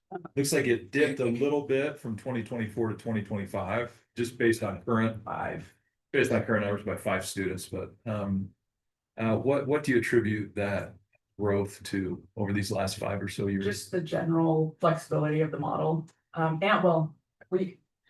Vineyard, I think you all know Vineyard has exploded in population. So Vineyard, when we started in 2016, had 2,000 people in it. And now the last census was 12,000, was the fastest growing city in the country. And I don't know if we mentioned this in our application, but Vineyard has no junior high. Right. And it will not, because the Alpine is split and everything going on, it will not have one anytime soon. And so it needs something, and everything is full in Vineyard. Thank you, that's helpful. Thank you. Any other questions? Ward? Okay, thanks. Thanks, folks. Okay. Ms. Davidson, back to you. Okay, and then our last one today is Voyage Academy. And then for school year 25, they were 101% enrolled. So that would be 529 students out of their cap at 525, which of course we do allow a little over with siblings and things, not split up families. And they are serving students in grades K through 6. The mission of Voyage Academy is that through expeditionary learning, children will explore life skills and gain personal responsibility. And as they strive for excellence in their molding of their future, they will become honest, compassionate, and respectful seekers of learning. And so they come today before you asking to add additional students. In their application, they said adding 50 to 100, which is the language of the definition. So board, you may want to clarify if there's a specific number that they have in mind with that. But as far as from their application, they said that they've been able to maintain a stable enrollment rate and a substantial wait list, which demonstrates a strong demand for their expeditionary learning model. And with increased involvement from their parents, their guardians, the community, and in alignment with their commitment to an innovative educational approach. Again, they're just here to petition you to increase their enrollment. So they are here, and so we will turn it back to you, Vice Chair Olson. Excellent, thank you very much. Okay, for starters, can you introduce yourselves? Okay, thanks for having us, and I am Cami Coleman, and I am the director of Voyage Academy. And I'm Nicole Jones. I work for Academica West, the charter management company, and I'm their education specialist, so I support them. I was the previous director also. I'm Anna Stanton. I'm the director of operations at Voyage. I'm Roger Simpson. I'm the business administrator. Excellent. Great, welcome all of you. Can you first just address and clarify what Ms. Steffensen said? Explain to us how you intend to add the 50 to 100 students. Just give us a little bit more detail on what your plans are there. Perfect. And I did just use the verbiage that was on the application on that. We're seeking to add up to 100 students. We are expanding our school with the renovation and a simple expansion of the school. And how we will do that is incrementally, we will add another kindergarten class, another first grade class, another second grade class, and we'll just keep adding as we have the interest. Our wait list is K through 3 is pretty big. Unlike other charter schools, it starts to dwindle a little bit for 5 and 6, but we've got enough already to fill that 50 to 100 students. So we're going to expand our building. We want to expand our opportunities for students to receive the type of education that we provide at Voyage Academy. We're proud of the things that we do. We're proud of being a school of choice and gaining those students and those parents who just want something a little bit different. We've even had families at our school whose parents work in the district, and send more students to us, so we're happy about that. Excellent. So is the plan then, starting the first year, just adding kindergarten and having that progress up, or would you add several new classes at a time? The plan is to add a fourth kinder. We've got 3 per grade right now, so add a fourth kinder and a fourth first. Okay, got it. Yeah, we try to keep the kinder at about 20, right down enrollment, depending on need, about 22, 23 students. First grade, keep them a little bit lower, and then as we grow, our class sizes get a little bit bigger. Okay. Excellent. Board, questions? Just want to follow up. One, I'm glad you're asking for 100 because I think Boyd's is a great school. Thank you. But I do like, so if you create a bubble class, which is kind of determining sometimes, and you flow that through. By the time you get these kids, if they stay for 4th grade, you will kind of be at your number or start to exceed it. Are you just going to kind of kick that down the road and just say, we'll see how this goes? This is good for now. Is that like, do you think you would be a 4 wide K-6 school, or do you anticipate being more K through 2 or 3 grades 4 wide and then cutting back based on how you see your demand? We are building the school, or the expansion that we're building it to facilitate for 4th grade classes and for 5th grade classes, but keeping the 3 6th grade classes. A lot of our 6th graders will go back into their district schools to get ready for junior high. So I'm sorry, can you? So you're asking for 100 more. Mhm. If you're about 25 per grade, that gets you K through 3. Once that bubble class goes to 4th grade, I guess you'll just deal with it then. That's 3 or 4 years down the Yes, road. yeah. So as I was saying, we're physically preparing for more students, but we're kind of gonna watch our numbers and also just watch what the community needs and how things are going within the school. A likely scenario would be apply for the small expansion now, so that lines up the construction financing timeline for the expansion. And then as we do grow over the next few years and we're able to add even more, 100 that come back to the board, maybe the full expansion. Okay. Makes sense. Yeah. So Great. thank you. Okay, excellent. Thanks. Thanks, folks. Appreciate you being here. Thank you. Okay, Ms. Stevenson, anything else? We've If you made it through all 4. change the Slides and just put up what they're asking for, and when our board is ready to vote, we can consider that. Okay, so we need to get Chair Spiker back on the phone. And Dr. Kramer's been working on that. So as soon as we're able to reach her, we can have a vote. Until we reach her, we can't really have a vote. So so no luck yet at this point. Dr. Kramer? That's where we're at. Okay. All right, so we've got a couple of options. One option is for us to go ahead and well, I take that back. In order for us to vote to go into closed session, we've got to have Dr. Spiker as well. Yeah. So, We can have a discussion. yeah, we can certainly do that. Let's save the time that we would spend after a motion is made. I don't see any impediment to us discussing now the 4 applications. Let's do that. I have So, there. oh, you have her on the line. Okay, great. Chair, are you available? It's okay. I understand. I'm gonna put you on speaker if that's okay. All right, thank you, Chair. Excellent. Thanks, Chair Spiker. Great to have you on. We've just heard the presentations, and I know you're familiar with all 4 of the applications submitted.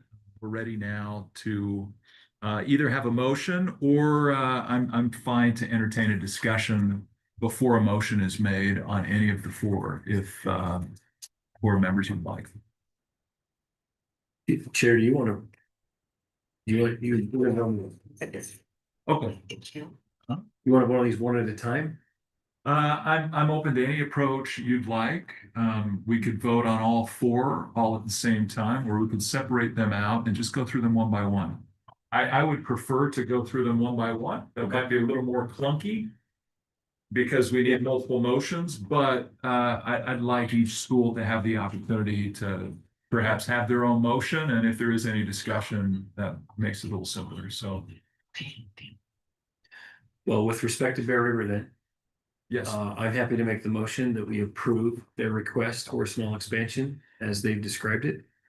Yeah, I'll make that motion. okay, second of that motion. Second. Great, thank you. Okay, all in favor of the motion to approve the small expansion application of Bear River Charter School, say yes. Yes. Yes. Yes. Okay, and that is unanimous, so that is approved. Excellent. Next, and we don't have to go right through these in this same order, but we certainly can. Any motion with regard to the C.S. Lewis Academy application? I'm also happy to make a motion to approve C.S. Lewis for grade 7. I think that was their request. No more additional students, but grade 7. I have a brief comment, but I'll make that motion. Okay, excellent. A second of Second. that motion. So the motion is to approve the C.S. Lewis Academy small expansion application, adding that grade. Any discussion on the motion? Member Biesinger, go ahead. I just have one comment. I also note that their academic profile is one that is a little lower. I appreciate their explanation. I do know, and it sounds like they've had some turnover in leadership that makes things challenging always. I'm glad to hear that they feel like they have an admin team now that's really moving the meter. And they're really servicing I don't know, a few more years, Santa won't be that rural, but we'll still call that a little bit outside the Wasatch Front, but creating choice there. I do note that their academic profile is lagging a little bit, but I don't see any impediment to adding grade 7, and it sounds like that's going to help their mission overall. They're seeing success. Yeah, any other discussion, comments, anyone? Yeah, I agree. Yeah, the academic profile is the performance that I went through on UCAP is definitely needs improvement. I did see some positive trends, which is great in all 3 testing areas. So that's a positive, but certainly there's room for improvement. That doesn't, at least in my mind, either provide an impediment to this specific small application. Okay, any other discussion on the C.S. Lewis Academy application in that motion? Okay, all in favor of this motion as to C.S. Lewis Academy, say yes. Yes. Great, that is unanimous. Congrats to C.S. Lewis Academy. Let's move on then to Franklin Discovery Academy. Do I have a motion on that application?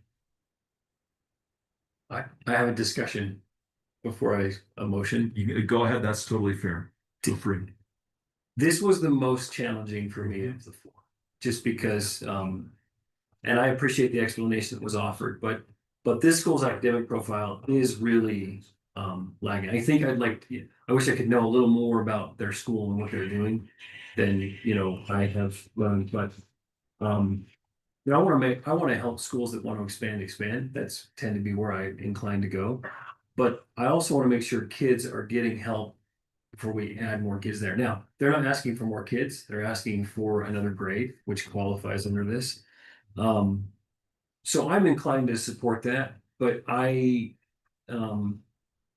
just hope there can be additional just focus on helping move these metrics. I've heard that we don't teach to the test.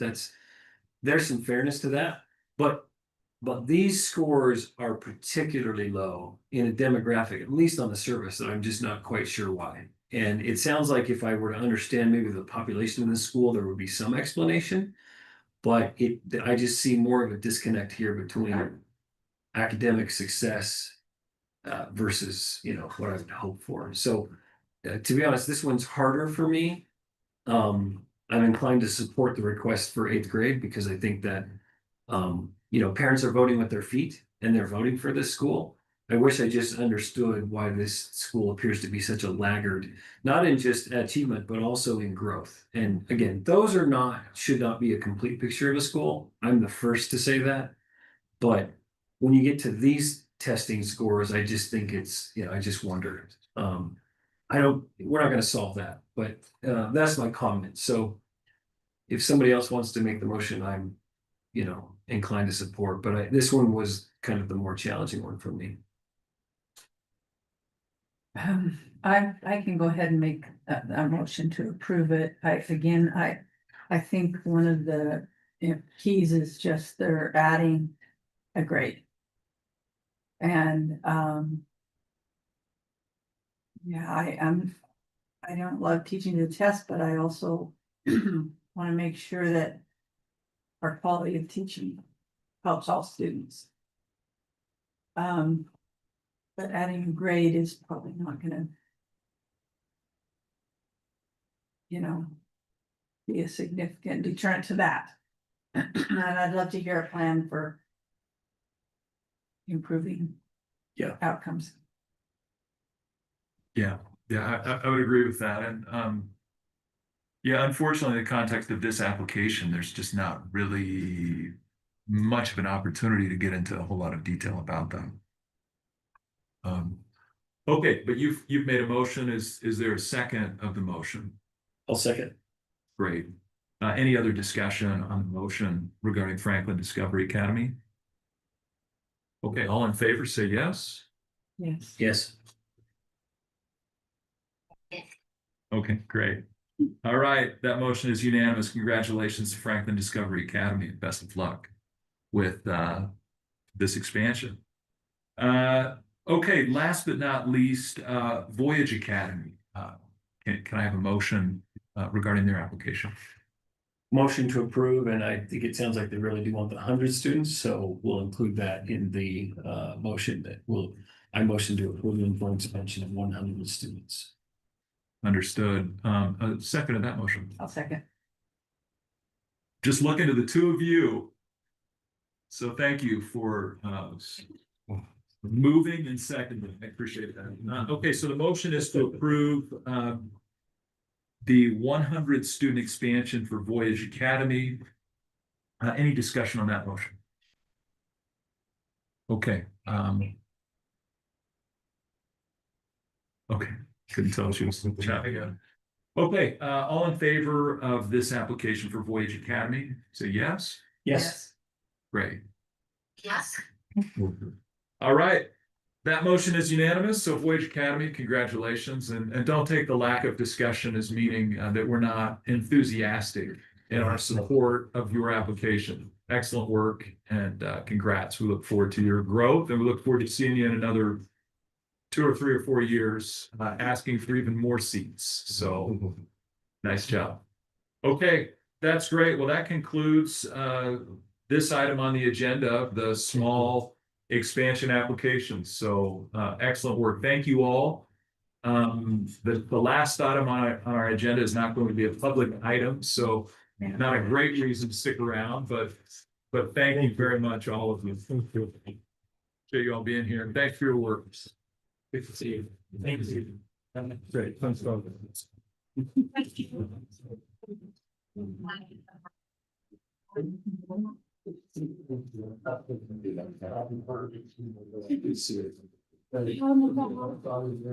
Of course, understood. Thank you, here's Spike.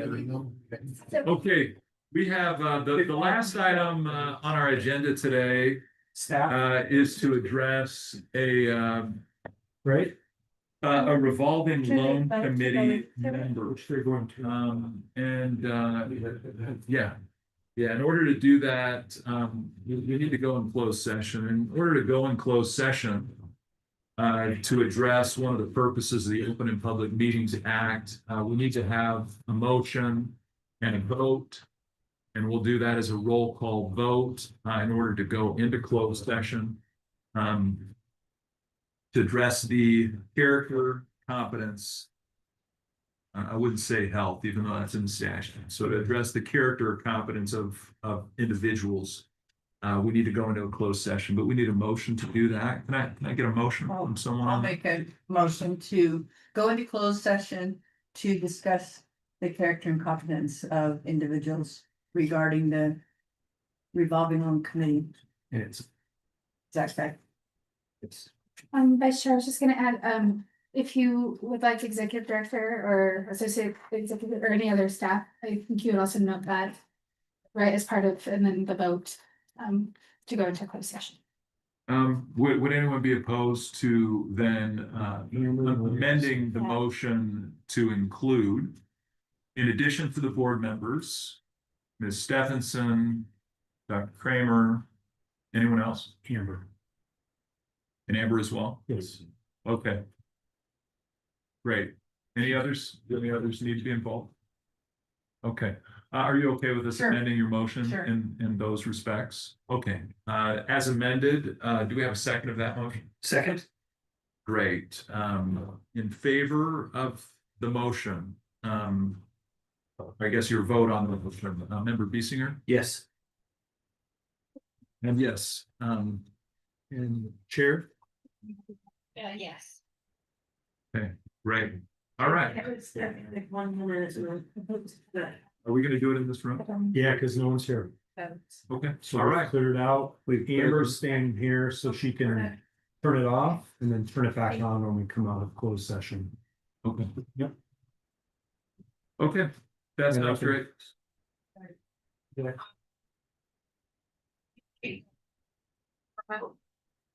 Are you talking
Chair, there's one more vote potential.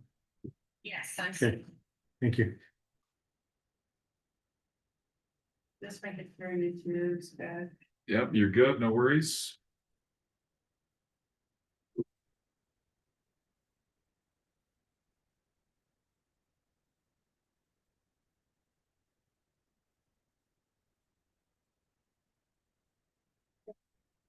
Okay, great.